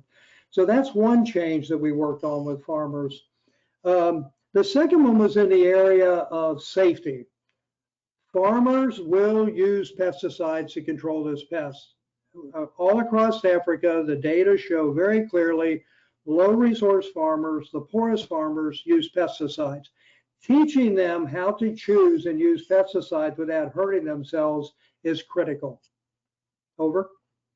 Excellent. That is excellent points there, and I'm sure we'll get lots of questions as well. And just to throw that out to the audience, remember you have the opportunity here to ask all those questions that you want to ask experts in the field, and also from across different stakeholder groups. So please do. You may just have a burning question you want answered, or even just to ask a really difficult question to some of our experts to hear what they have to say on it. Just write your questions in the question box. And we will try and get to them. Now I'm going to introduce Dr. Srinivas Parimi. He is from representing CropLife Asia today, and he's also works for Bayer Crop Science. Dr. Parimi, can you hear me? Yes, Alice. Excellent. Now, the private sector, we've heard that today, has an important role to play in helping farmers control fall armyworm and reduce those considerable impacts from fall armyworm damage to farmers and indeed to the region. Can you tell us a little bit more about the role of what the agrochemical industry is already doing to help manage fall armyworm on the ground, and what the opportunity with the ASEAN Action Plan is to partner with other stakeholders to drive bigger change? Sure. I think, as mentioned earlier, since the insect arrived or invaded Asia and ASEAN, we as industry have been working hard with the collective knowledge we have in hand to provide the products which are more efficacious, safe, and sustainable in a way with a certain level of agronomic advice to the farmers at the ground level. And in order to ensure this, we have been working with the local partners in each of the country and within the country in the regions. To enable all of this, I think each of the industry, I hear that we have developed education and communication material for training these frontline people. We call them frontline sales staff, or and the farmer connect points. So we have a lot of farmer connect points. If you go to the ground level, dealers, retailers, distributors, pesticide dealers, etc., etc. Having done all of this, we at CLA have developed information to support some discussions or engagements with external stakeholders and policymakers. Overall, industry has been working hard since maybe a couple of years. The pest has arrived into this continent and into this region, mostly leveraging on the global experience that we may have gained from other parts of the world about this pest, while we are still actively field testing some of the products for refining the existing recommendations. It sounds like we did a lot, but there's a lot to be done to reach millions of farmers affected by this problem. So what industry is looking forward to is to be able to use the critical mass of knowledge and expertise we have and have partnerships and collaborations, specifically in 3 areas in terms of research. One is, how do we bring in novel control solutions?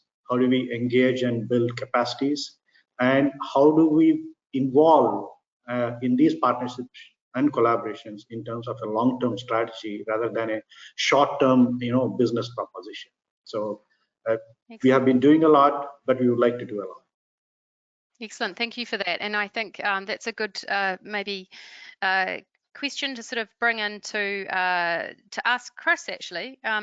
Chris, I mean, Dr. Parimi talked about, Srinivas talked about the value of partnerships there and working together for long-term sort of solutions, not short-term business outcomes. How important is it for Australia to work with other countries to help combat fall armyworm, and in particular this action plan we're talking about today? Thanks, Alison, and it's a great question. We've obviously had a long and valuable history of engagement throughout the Asia Pacific region in the biosecurity and the plant protection space, and we have very sort of formalised arrangements with through the IPPC and through the APPC, the Asia Pacific Plant Protection Commission, and the FAO. And they've, as well as the ASEAN projects, such as the ASEAN Regional Diagnostics Network Program as well. So it's very important that we have a coordinated and collaborative approach to the work we do in the regions, because obviously there's a lot of similar issues across the countries that we work in. And I think very importantly, it's important to have a coordinated and whole of government approach, particularly from the different programs and different stakeholders that we within the Australian sort of agriculture and government and research groups engage with. So obviously DFAT from a diplomatic and a foreign affairs perspective, and ACR and CSIRO are all sort of very important collaborators for this work, and it's important that we coordinate that approach as well. And it's probably noteworthy to say that we've actually established an international biosecurity technical working group within the last month between the Department of Agriculture and Foreign Affairs to actually address the fall armyworm and the ASF issues, particularly in light of the COVID-19 challenges, and that's really looking at some of the sort of response and management opportunities to try and coordinate and efforts from the FAO and all of the different stakeholders. I think it's also important to note that we do have those formal representations within the IPPC and APPC, and obviously we have responsibilities in the Pacific region with the PPPO, which is also very important to sort of use the learnings that are coming out of the ASEAN region, and also very important to tie in industry and research and development. We obviously are investing a lot of effort and resources into our own Australian response at the moment, and it's really important to make sure that that's harmonised throughout the region. Thanks, Alison. Excellent. Thanks, Chris. Joe, I'm going to throw a technical question to you. We've had multiple questions here around, people would like to know if there is a simple correlation between the number of plants attacked at one stage of crop growth and impact on yield. Would you be able to respond to that? That's an excellent question, and the answer is complicated. And so I'll do the best I can. It depends on the variety of maize that you're growing, the growth stage of the maize when the insect attacks, and the level of good agricultural practices that you have used. So for example, if you use high quality seed that carries some level of insect resistance, and you plant the seed properly, you fertilize it properly, you adjust the soil pH, it has adequate water, that plant is going to be, relatively speaking, much more resistant than a plant that you did not do all those good agricultural practices for. Secondly, Ron pointed this out in his slides, it depends on when the insect attacks. Young seedling corn is much more susceptible than what we call late world corn. Maize becomes somewhat more resistant as it moves towards tassel. But then we have the secondary problem of when the plant starts to form ears, because the ears are what you're trying to protect. And if the fall armyworm gets into the ears at that stage, you can have considerable damage. What we do know is the following, and we know this from experiments with GM crops because they actually are the perfect experiment, because the GM plant is completely resistant to the insect and a conventional non-resistant maize isn't. And we also know this from controlled trials at CIMMYT, that even with low levels of fall armyworm infestations, we can see anywhere from 20 to 50% yield loss if some kind of control measure is not instituted against the insect. And that's been pretty consistent across trials using pesticides or GM crops or screening that's being done at CIMMYT right now under pretty controlled conditions. I hope that answers your question. Oh, that's great, and thank you, and it's great having you on board, all of you.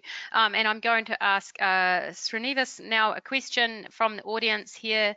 Is there a risk of us focusing too much on the management of fall armyworm in corn and not enough on IPM of other pests in corn? Excellent question. And whoever asked that should be definitely an entomologist. So there are many pests in corn of importance in each of the ASEAN countries and in this region. And there's a lot of focus on fall armyworm because it's causing menace now. But there are also other pests like stem borers and earworm, or like corn earworm in corn. And most of these are managed with a certain broad spectrum application or a technology that's being used currently in ASEAN. Corn in itself does not invite a whole lot of pesticide applications in the region. Unfortunately, today we are facing with this problem of invaded pest, and so now the focus has turned towards corn and pesticides and technology. So if you develop a package that suits to 2 or 3 targets, which is not a difficult task, considering most of these targets would be either a sucking pest or a reproductive pest, I think you would be able to hit, kind of nail these targets very well. In my opinion, it depends on each of the country to identify what are these major targets and build this IPM model to work with. Excellent. Thank you very much. Very good answer. I'm going to ask Dr. Kong Ming Wu now a question from the audience. Do you know if anyone has looked into the trend or effect on fall armyworm population related to weather? Do you do any of that research in China? You mean about insect population dynamic? Yes, the impact on weather and I guess the impact of seasons. If you could just give a little bit of information around what you're doing. I guess it'll be around your monitoring work. What are you finding in that aspect? So we find so the insect kind of so migration, so the pest so can move transfer the boundary from South Asia country, from Myanmar to China. So this is in spring and summer season. So in our autumn, so the insect can get back to Myanmar and other South Asia country. So we think so it's important to work together to monitor and manage so the insect pests in a larger region, as well as maybe can cover so the region different countries. Excellent, thank you. And I think that's an important point, that China is right there, a very close neighbour, and everything is connected with this transboundary pest.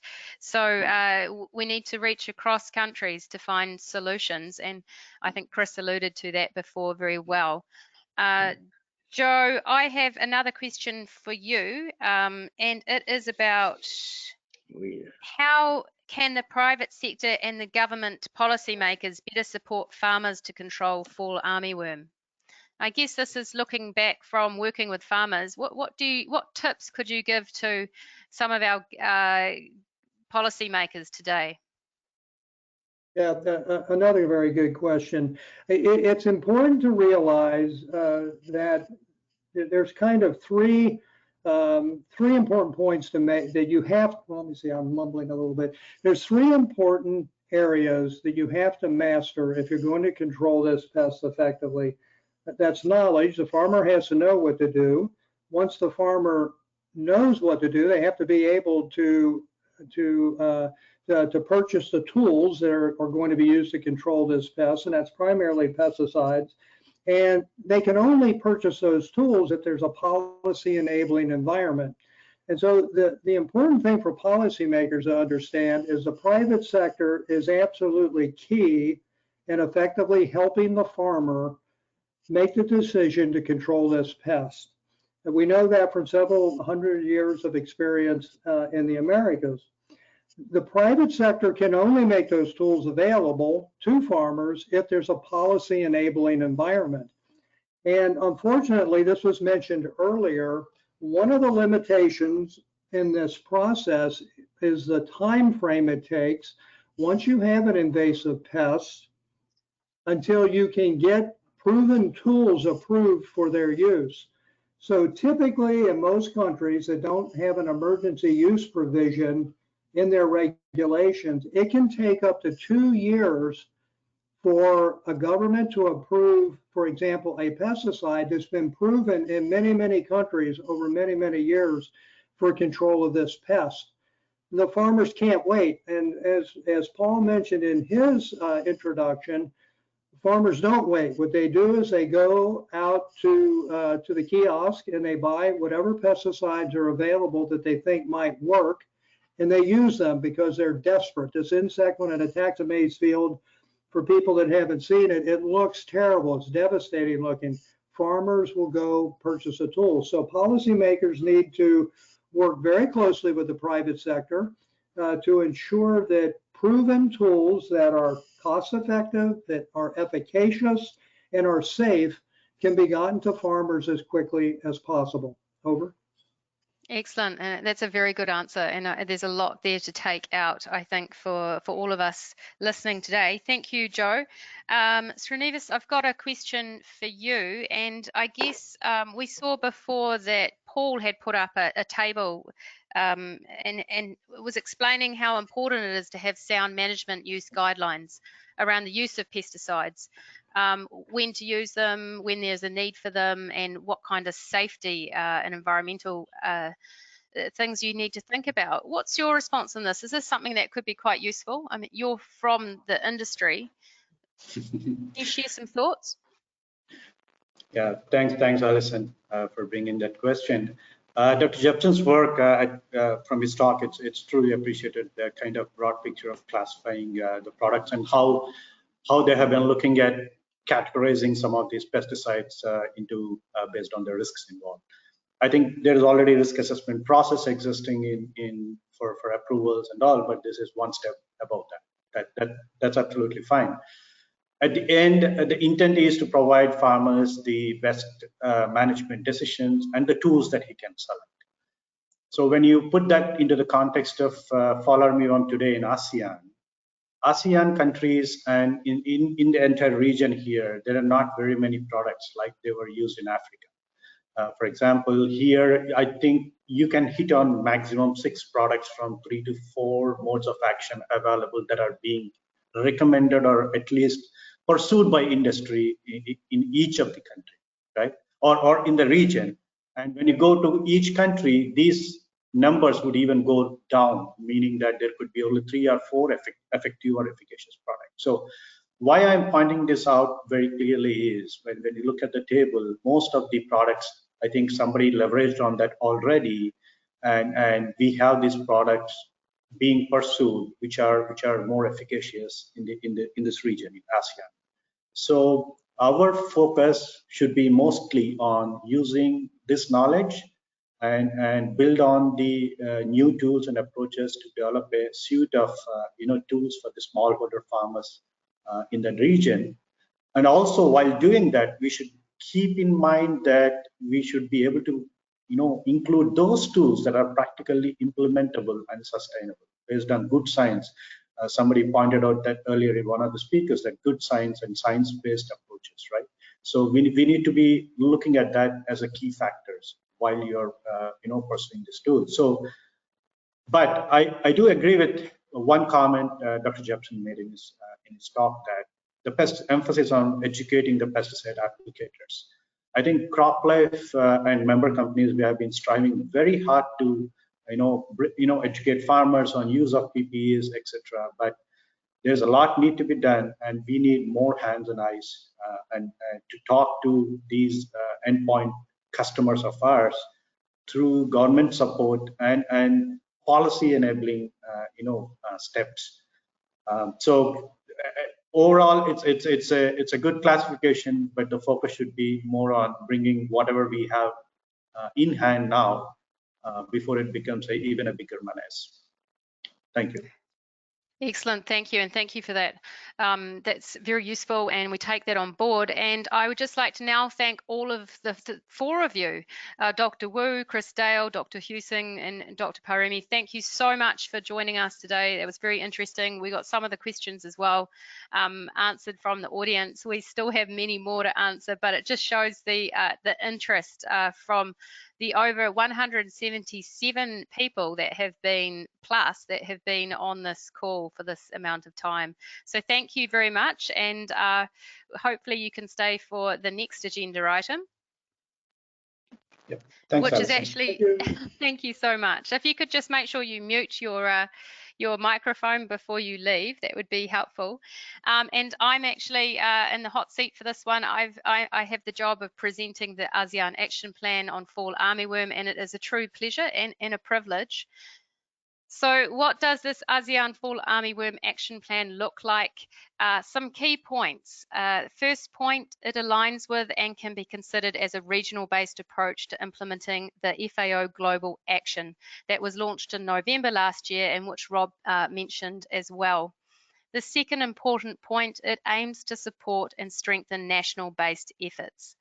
Thirdly, it has 3 goals, 6 objectives, and 6 work programs, and a coordination, communications, and policy desk, the Secretariat, which will implement and manage the action plan and be supported by a technology research implementation group, or the TRIG, as we call it. A regional multi-stakeholder Fall Armyworm task force consisting of key officials and other regional stakeholders will provide overall leadership. It's worth noting that the development of the action plan from the very start has taken into account 3 guiding components. These were the need for rapid introduction and scaling up of management solutions, where we have strategies that work and are proven as well as safe and environmentally acceptable. We believed there was a need to rapidly get them implemented in the field and, importantly, scale them up. 2 was the need to develop a long-term ASEAN research development and innovation agenda, and this was viewed as important to build the knowledge of how to combat this pest in the region, considering this region's conditions, economies, environment, culture, and way of farming. And we also wanted to build up capability within the region to help control Fall Armyworm, be more resilient to pests in general, and to improve IPM over the long term. The third guiding component focused on the need to accelerate solutions through a 2-part communication strategy. Communication is key. We need simple messages to farmers so they can make informed decisions on farm. And we need to join local, regional, and international networks to work collectively to build strong multi-stakeholder responses. So there's 3 goals, 3 overarching goals, and these are based around reducing crop losses and associated livelihood impacts, promoting sustainable and cost-effective IPM, and driving coordinated and effective multi-stakeholder communication to combat the threat of Fall Armyworm to food security and farmer livelihoods. Following on from the 3 goals, we have 6 objectives. These focus on supporting country-level capacity building, which we heard a lot about this morning. Also, another common theme from our speakers was consolidating the critical knowledge base. And thirdly, executing an ASEAN research development and technology implementation agenda. The fourth objective focuses on establishing a cost-effective ASEAN-wide pest intelligence system to provide real-time information. Objective 5 promotes information transfer and adaptive learning, including establishment of a knowledge and innovation hub. And the final objective seeks to mobilize resources supported by international cooperation, innovative partnerships, and the FAO Global Action to ensure that investment is coordinated to optimally address and mitigate fall armyworm impacts. 6 work programs will be implemented to deliver the 6 objectives. You will see they range from communications functions, knowledge and policy, through to farmer learning, surveillance and impact, and the IPM toolbox.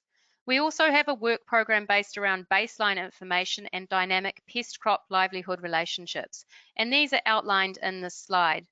I'll explain in more detail soon the difference between the core budget and additional budget. But what I wanted to do here, and I know there's a lot of information on this page, and I'm not expecting you to read it all. It is actually in the draft, not the draft, in the action plan. And so you can have a look at that and read it in detail.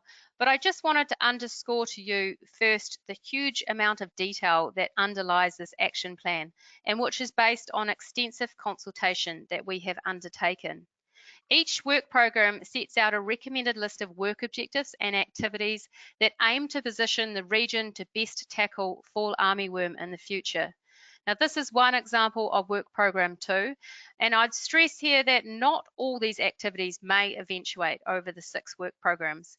We'd also like to stress that before any activity is started under this action plan, an evaluation or scan of current work within the region and within other regions will be undertaken to ensure that there's no duplication of work.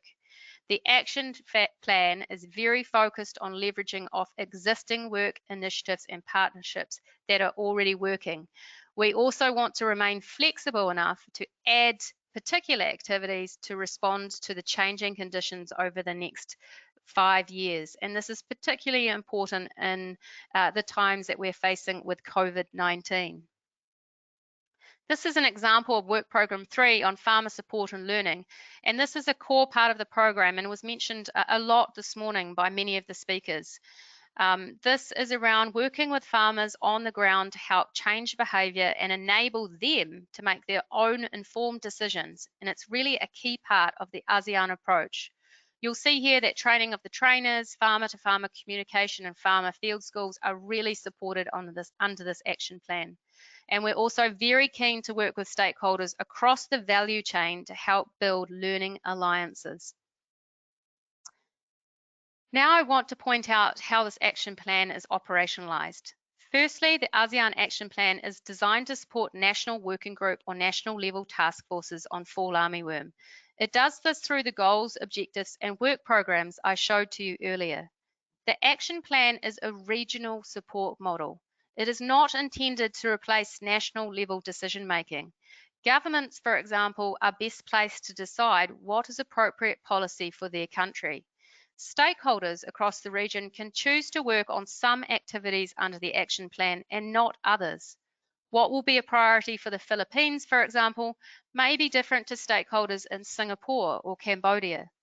The action plan aims to catalyse coordinated action on fall armyworm, which can be of benefit to all stakeholders in the region.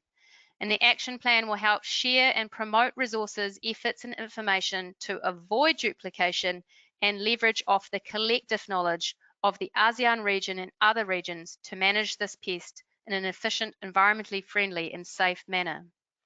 The action plan is managed by a secretariat called the Coordination, Communications and Policy Desk, and it will draw on the expertise of this Technology Implementation Group, a group consisting of around 10 experts who will help guide prioritisation of activities and funding calls.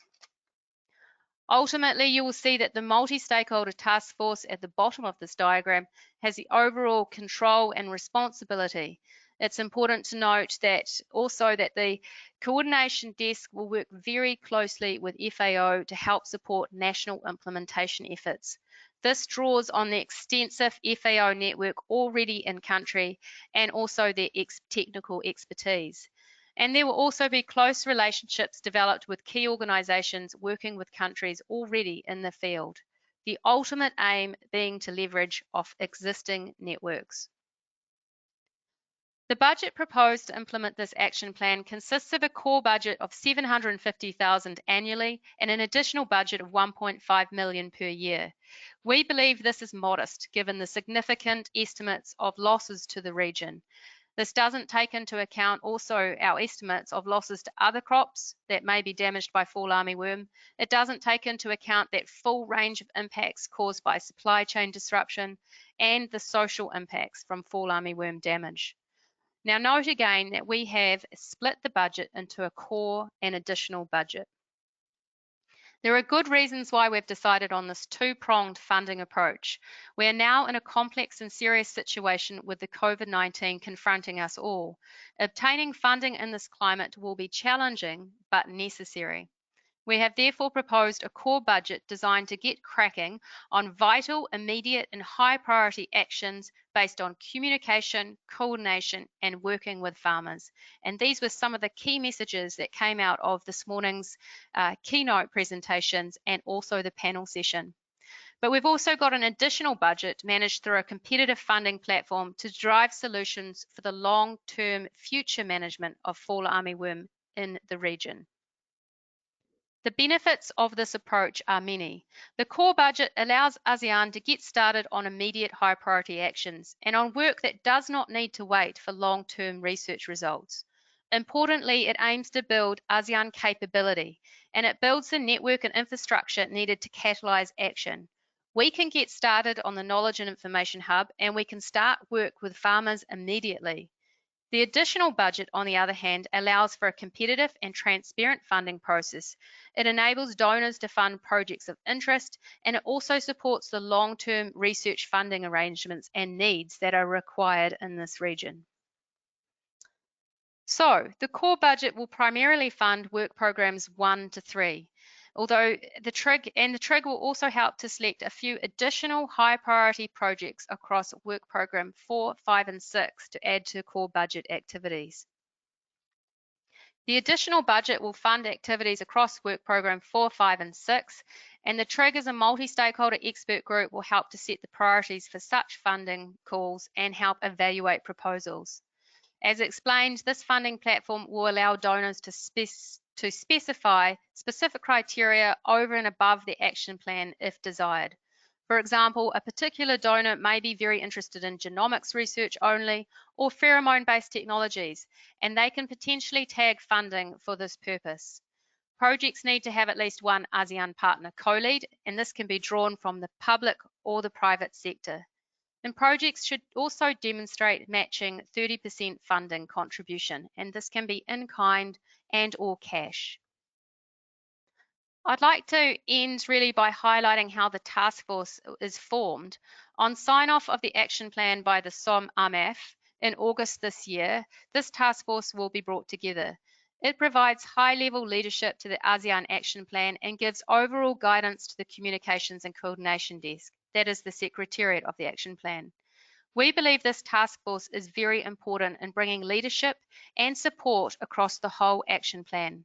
The numbers in brackets give a guideline only of possible numbers of people, and it is envisioned that this task force meets annually as part of the current ASEAN Expert Working Group on Harmonisation of Phytosanitary Measures, which reports to the ASEAN Working Group on Crops and ultimately to the ASEAN ministers.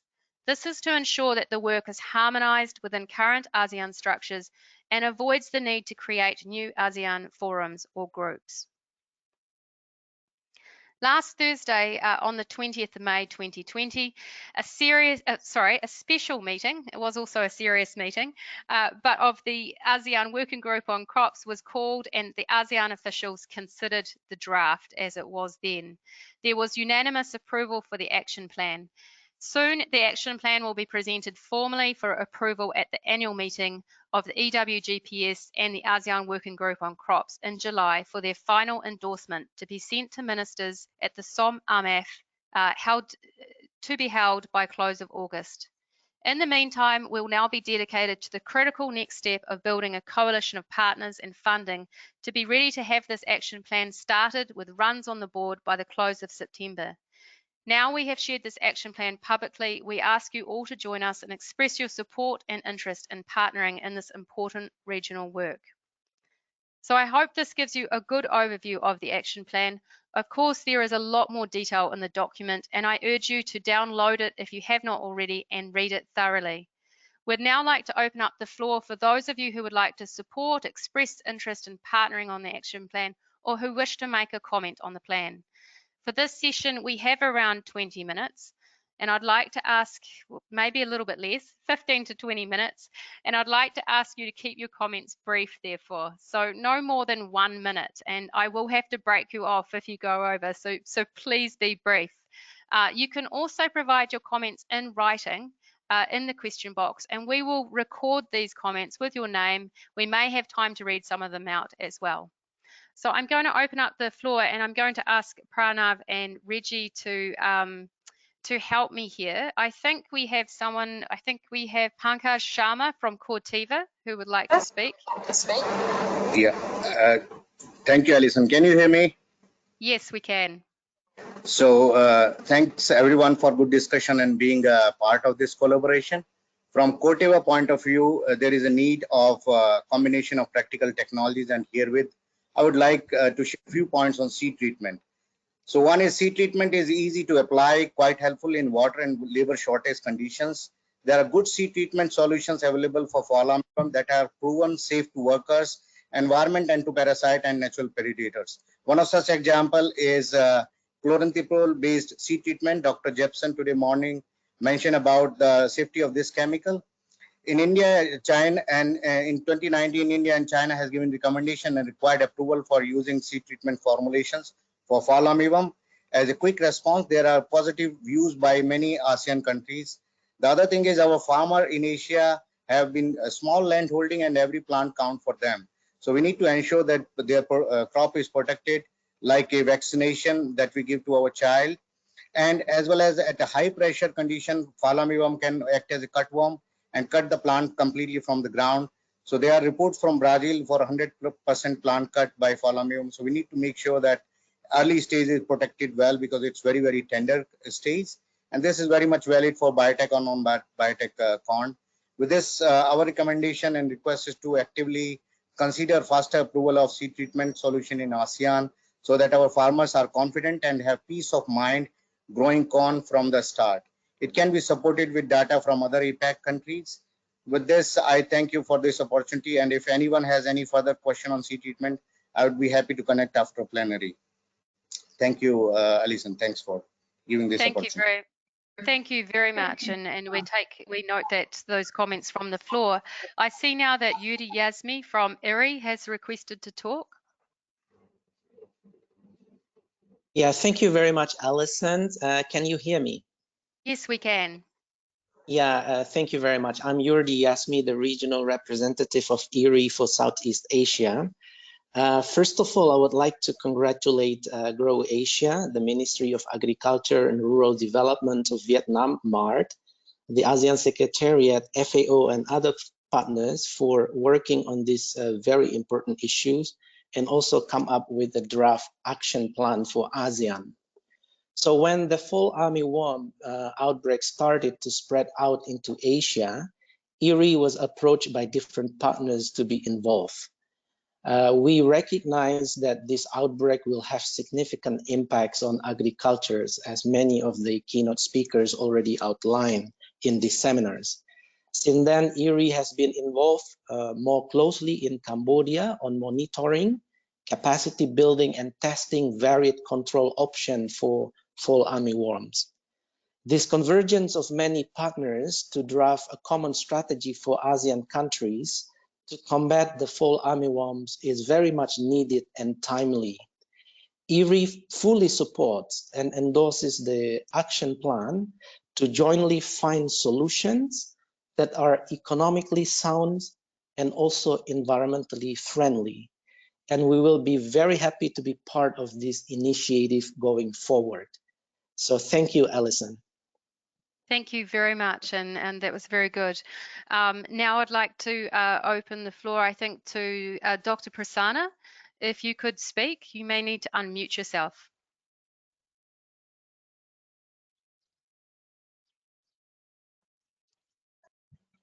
Dr. Prasanna, go ahead.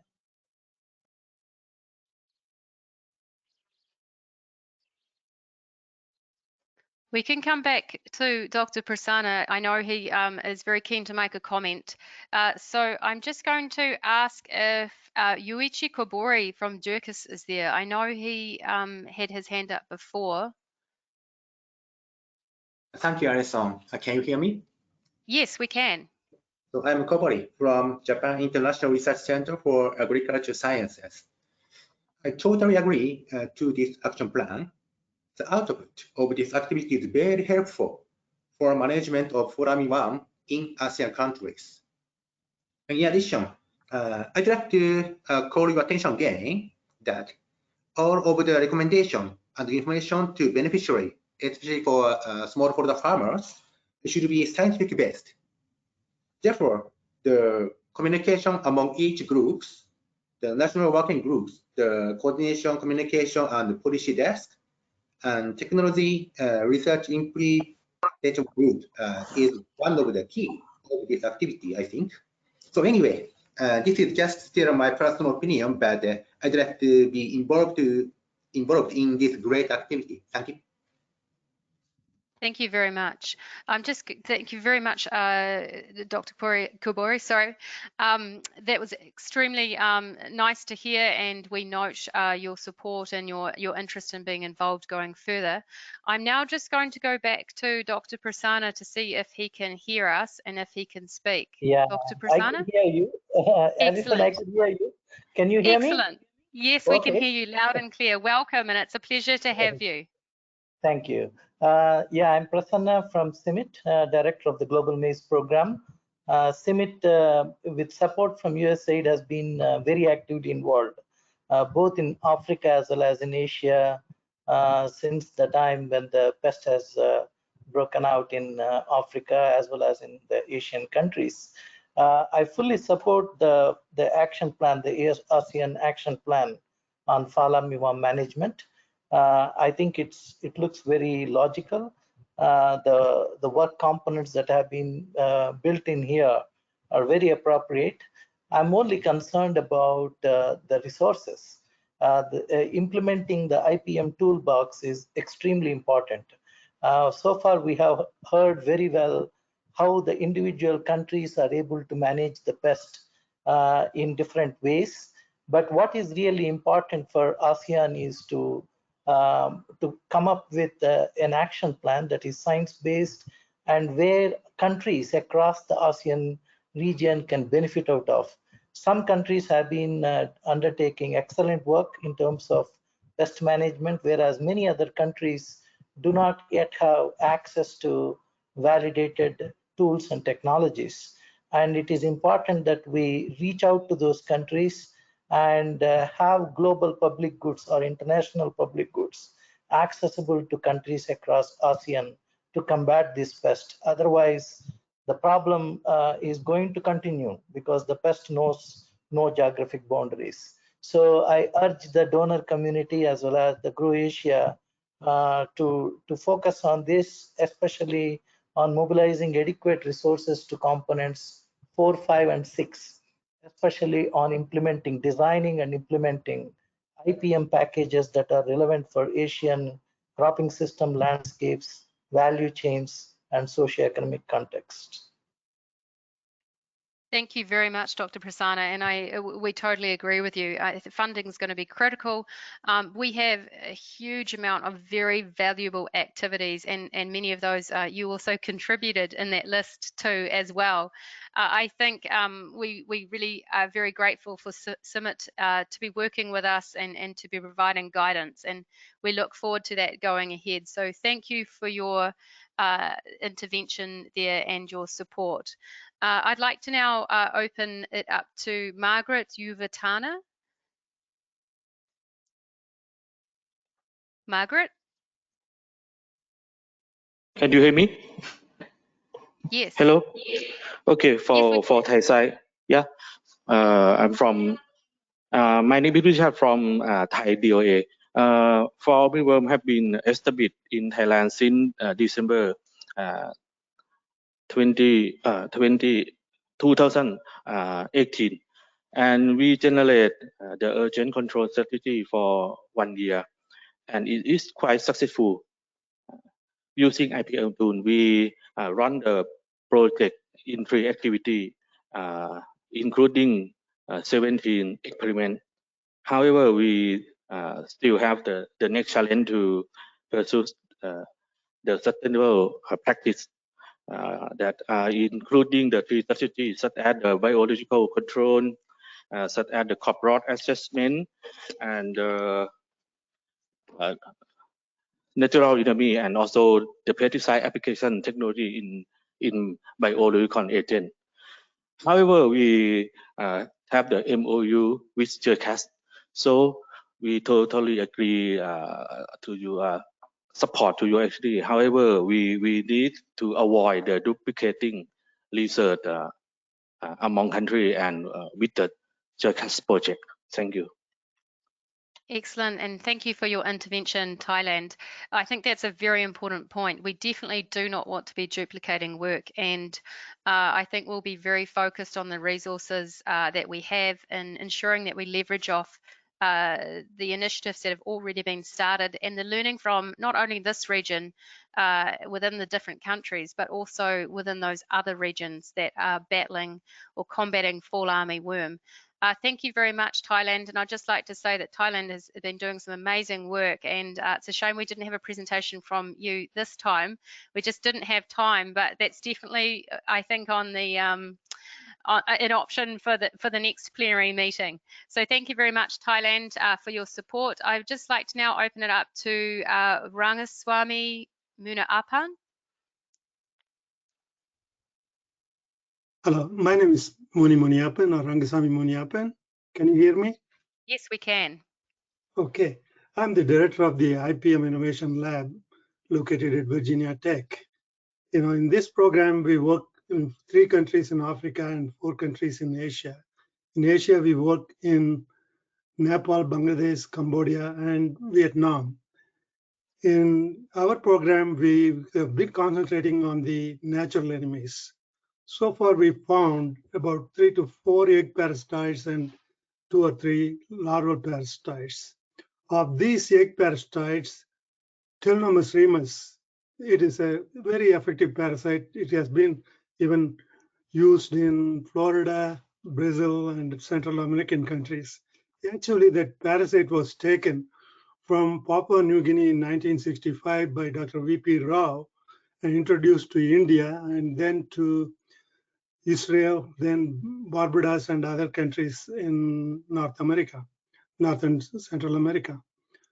And so this parasite is we have identified this in all the 4 countries, Nepal, Bangladesh, Cambodia, and Vietnam. And also we took 2 scientists from these 4 countries to Niger on training them how to multiply on a large scale these parasites. So this program, we have been working on it, and both Telnomus remus and Trichogramma wanjai and Trichogramma prettiosum, they are giving anywhere from 60 to 70% parasitism, and there is a need to integrate these parasites with other technologies that have been talked about. Excellent. Excellent. Thank you very much for that. And we'll note that. And that was very interesting that I think you said it originally came from Papua New Guinea. I think we have some people from Papua New Guinea even on our call today. So thank you very much for that. I have 2 more people that I'm going to give the floor to, and then we will need to close the session. If you have any comments that you want recorded in this session, just please write them in and they will be recorded with your name. I have Tran Ti Fong. Could you please unmute yourself? Hi everyone. Hi Alison. My name is Trân Thị Thu Phương. I'm from Vietnam National University of Agriculture, Vietnam.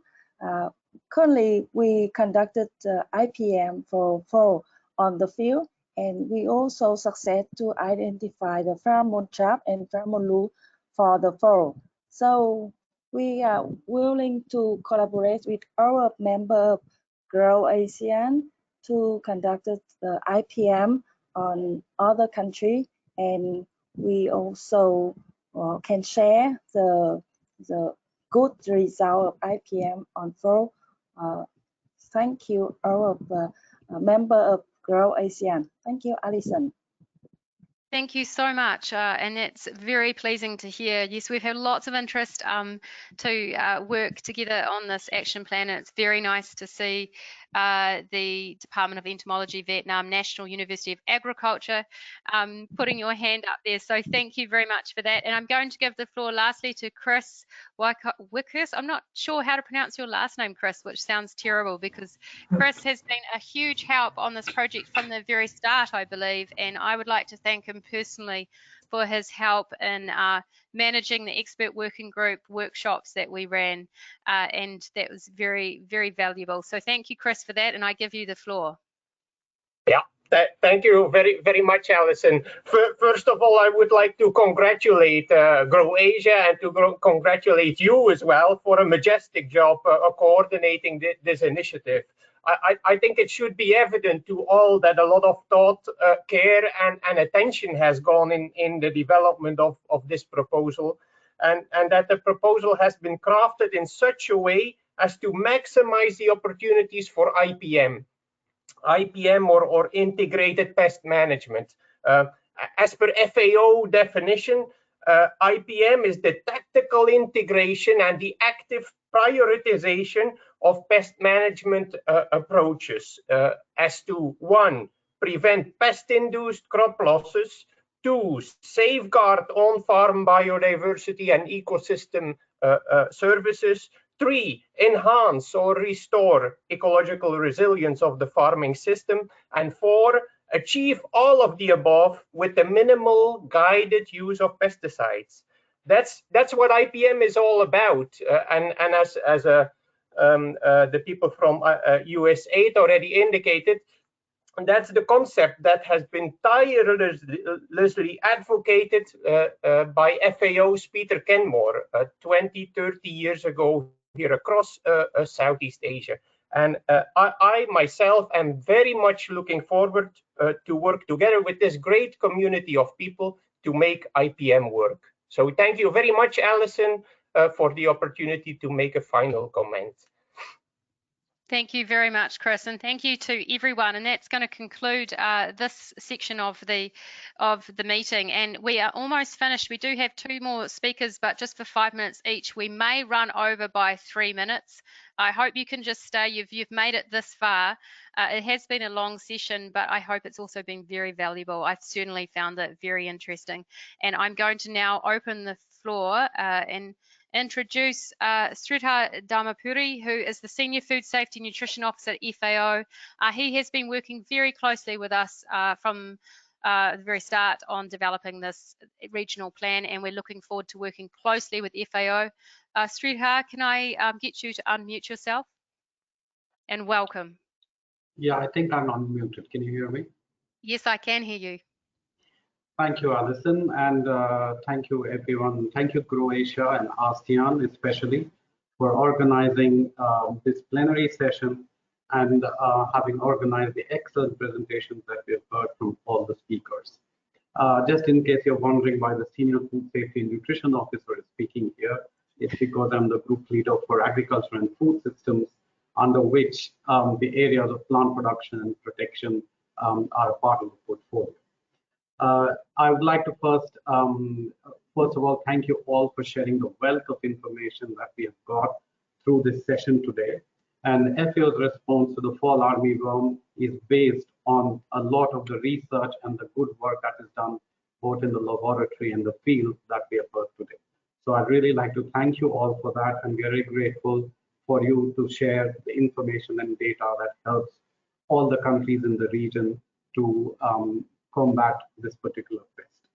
Now, FAO's response to the fall armyworm is led by no less than the Director General, who actually chairs the steering committee, which then overlooks the Fall Armyworm Global Action Plan, which has been described by a number of speakers. So this has now been spun off into a number of regional action plans, including for the Asia Pacific region, and the ASEAN and the Grow Asia action plan is indeed an integral part of that. And what probably I could like to share here is what is the work that we are largely doing in these countries right now. So we have active projects on sustainably managing fall armyworm in about 10 countries here. And our efforts are largely based on knowledge to propagate knowledge, tools, and practices. So the first thing that we try and establish is the capacity and for early warning, monitoring, and surveillance. And this then adds in fall, then this is also supplemented by the use of the app that has been developed by FAO, which is called Farm Use, which I'm sure most of you know very well. And then second is to put the smallholder farmer at the center of the response. And this has been pointed out by many of the speakers earlier. So the use of cultural, mechanical, and local practices, and of course, IPM, and a number of other no-regret measures. And here's where we can bring in the learnings from Africa and Latin America into Asia and actually further the response. The third one is the enabling environment. And as we have realized, and as many of you have spoken, the alternatives to chemical pesticides are not that easily available. The SMEs, MSMEs actually struggle in this environment to provide this on a regular basis, and therefore the farmer actually has no option but rather going for a chemical alternative than for a non-chemical one. And therefore building the environment that these SMEs and MSMEs can survive, produce, and provide a regular supply to the farmer is something that we emphasize on. And this now becomes even more important in the COVID-19 environment, because your local production, supporting local participatory mechanisms, particularly at farmer level, to have developed their own populations of natural enemies and biological control agents is something that we should probably be exploring. And we hope that the industry can also support here. So this, in the past few months, when we started working with Croatia and ASEAN, the world has probably changed, and it's probably changed irreversibly. And resource mobilization will increasingly be a challenge. It won't be easy, it will just be far more difficult. And therefore, the value of our partnership lies not just in the fact that we have very illustrious experts on as part of the group, but also the fact that we actually have an opportunity to go beyond simply looking at funding. There's expertise that can be contributed. There can be a lot of contribution in kind that can be made, and this will actually help to fund the program or actually push the program forward. So transboundary pests and diseases are a big priority area for FAO. As we are speaking, apart from the fall armyworm, we have a major locust issue right now in Southeast Asia. So we are pretty much on the front line in trying to mitigate the effects of all the transboundary pests and diseases, and will continue to do so.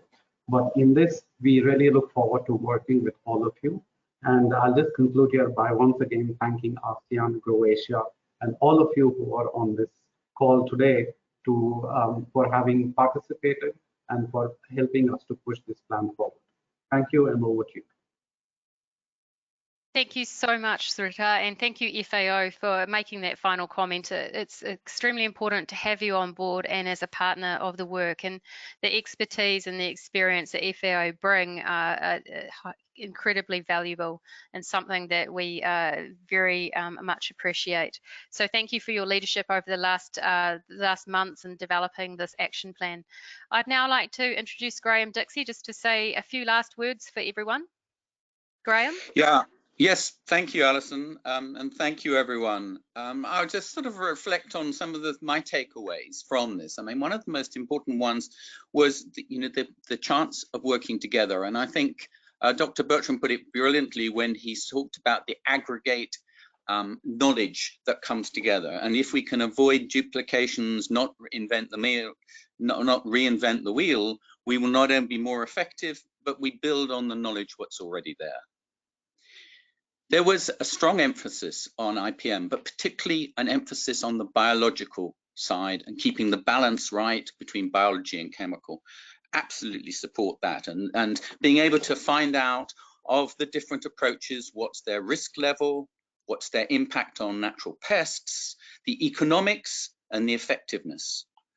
I'd probably add one more, which is the actionability, because some of these techniques, the product may not be available, or it's difficult to apply, or it's too complex. I think that needs to be into part of the mix of us deciding and creating a clear sense of what is the effective treatments. We heard a medley of approaches, which just gives us a rich understanding what we can do and the different ways of approaching it. Well, I was very interested in seeing the point about, you know, agronomy and creating a strong plant helped the plant resist it. They will resist the pest, but also touched on seed treatments, on the push-pull mechanism, the sweet and sour, the pheromones, fungicides, viruses, biological control. But the one that was most standing out is how can we encourage the emergence of a strong natural pest to the fall armyworm within Asia. Then we turn to the really critical message that farmers are losing hundreds of millions of dollars a year because of this pest. Therefore, the speed of getting out an effective and a clear message to millions of maize farmers is critical. And the message here around, you know, how do we monitor, what's the agronomy, how are we going to manage the pest, how are we going to apply it, and keeping that relatively simple. But we also got a glimpse of the medley of different mediums that we could use, not only radio and TV, but also videos, Facebook, influencer pages, which opens out a whole new range of tools that we can use to get the message out to those millions of farmers whose livelihoods is impacted. So what we are now is at the end of the beginning. What we now going into is the process of really delivering. There will be, as Alison has pointed out, a need for a process of approval for the final approval of ASEAN. And then the next task is actually raising the funding for this. We have a list of around about 10 potential funders that we will be pursuing. But in a COVID environment, it's very difficult to predict exactly what level of funding we will get. So hence the wisdom of dividing the program into two, the must-have, the critical activities, particularly on getting messages out and having some very clear deliverables, but also not knowing how much we will get for the other piece to be able to have a competitive grant process, so that it is the most important pieces of work that are delivered on, and that you're looking for researchers to come up with plans which bring in multiple partners. What we need now is not only to be able to find the funding, but also to be very clear about the deliverables. And I think that this process of consultation, but also this incredible collective wisdom that we've heard today has really set us on a path for going forward, being clear about what are our our absolute priorities, and being able to create messages, be able to build on what's already done, and stand on the shoulders of giants. So that's where we are. We look for your support, and we will be asking for your contributions and help in how we can fund this particular program. And I would personally also like to say a huge thank you to Alison. When we started this process, we had visualized that this would be done in person, but we've had to switch into a totally virtual consultation, and it has been a heroic effort, and an effort which has proven just how effective, with a brilliant coordinator and moderator, what you can deliver on virtual platforms. And I think we will see much more of that going forward. But we have now set the standards really high. We've created a community of practice, and I remember asking the head of one of the CGIAR, the International Research Centers, what was his most effective investment? And he said The most effective investment I ever made was to create networks of researchers and people. And here we are setting up that community of practice that is not just researchers and academics, but also includes the private sector, the public sector, and the ministries of agriculture. And we are set fair to be able to control this pest and bring down the level of damage from $800 million a year to something much, much more manageable, something like 1/4 to 1/5 of that. Over to you, Alison, and thanks once again from GrowAsia for a fantastic piece of work. Over. Thank you, Graham, and thank you for those kind thoughts. And I'd just like to thank everyone who has helped me, which has been really actually over 100 people, including all experts and officials and all sorts of stakeholders. So thank you very much, and thank you for sticking with us through the session. We've still got 132 people, 142 in total on. It's been fantastic. I hope you found something of value. We're really excited to bring you into the ASEAN Action Plan, and we look forward to working with you in the future. So please keep in contact. We'll be in contact with you, I'm sure. Thank you. Have a very nice day, and yes, keep safe, everyone.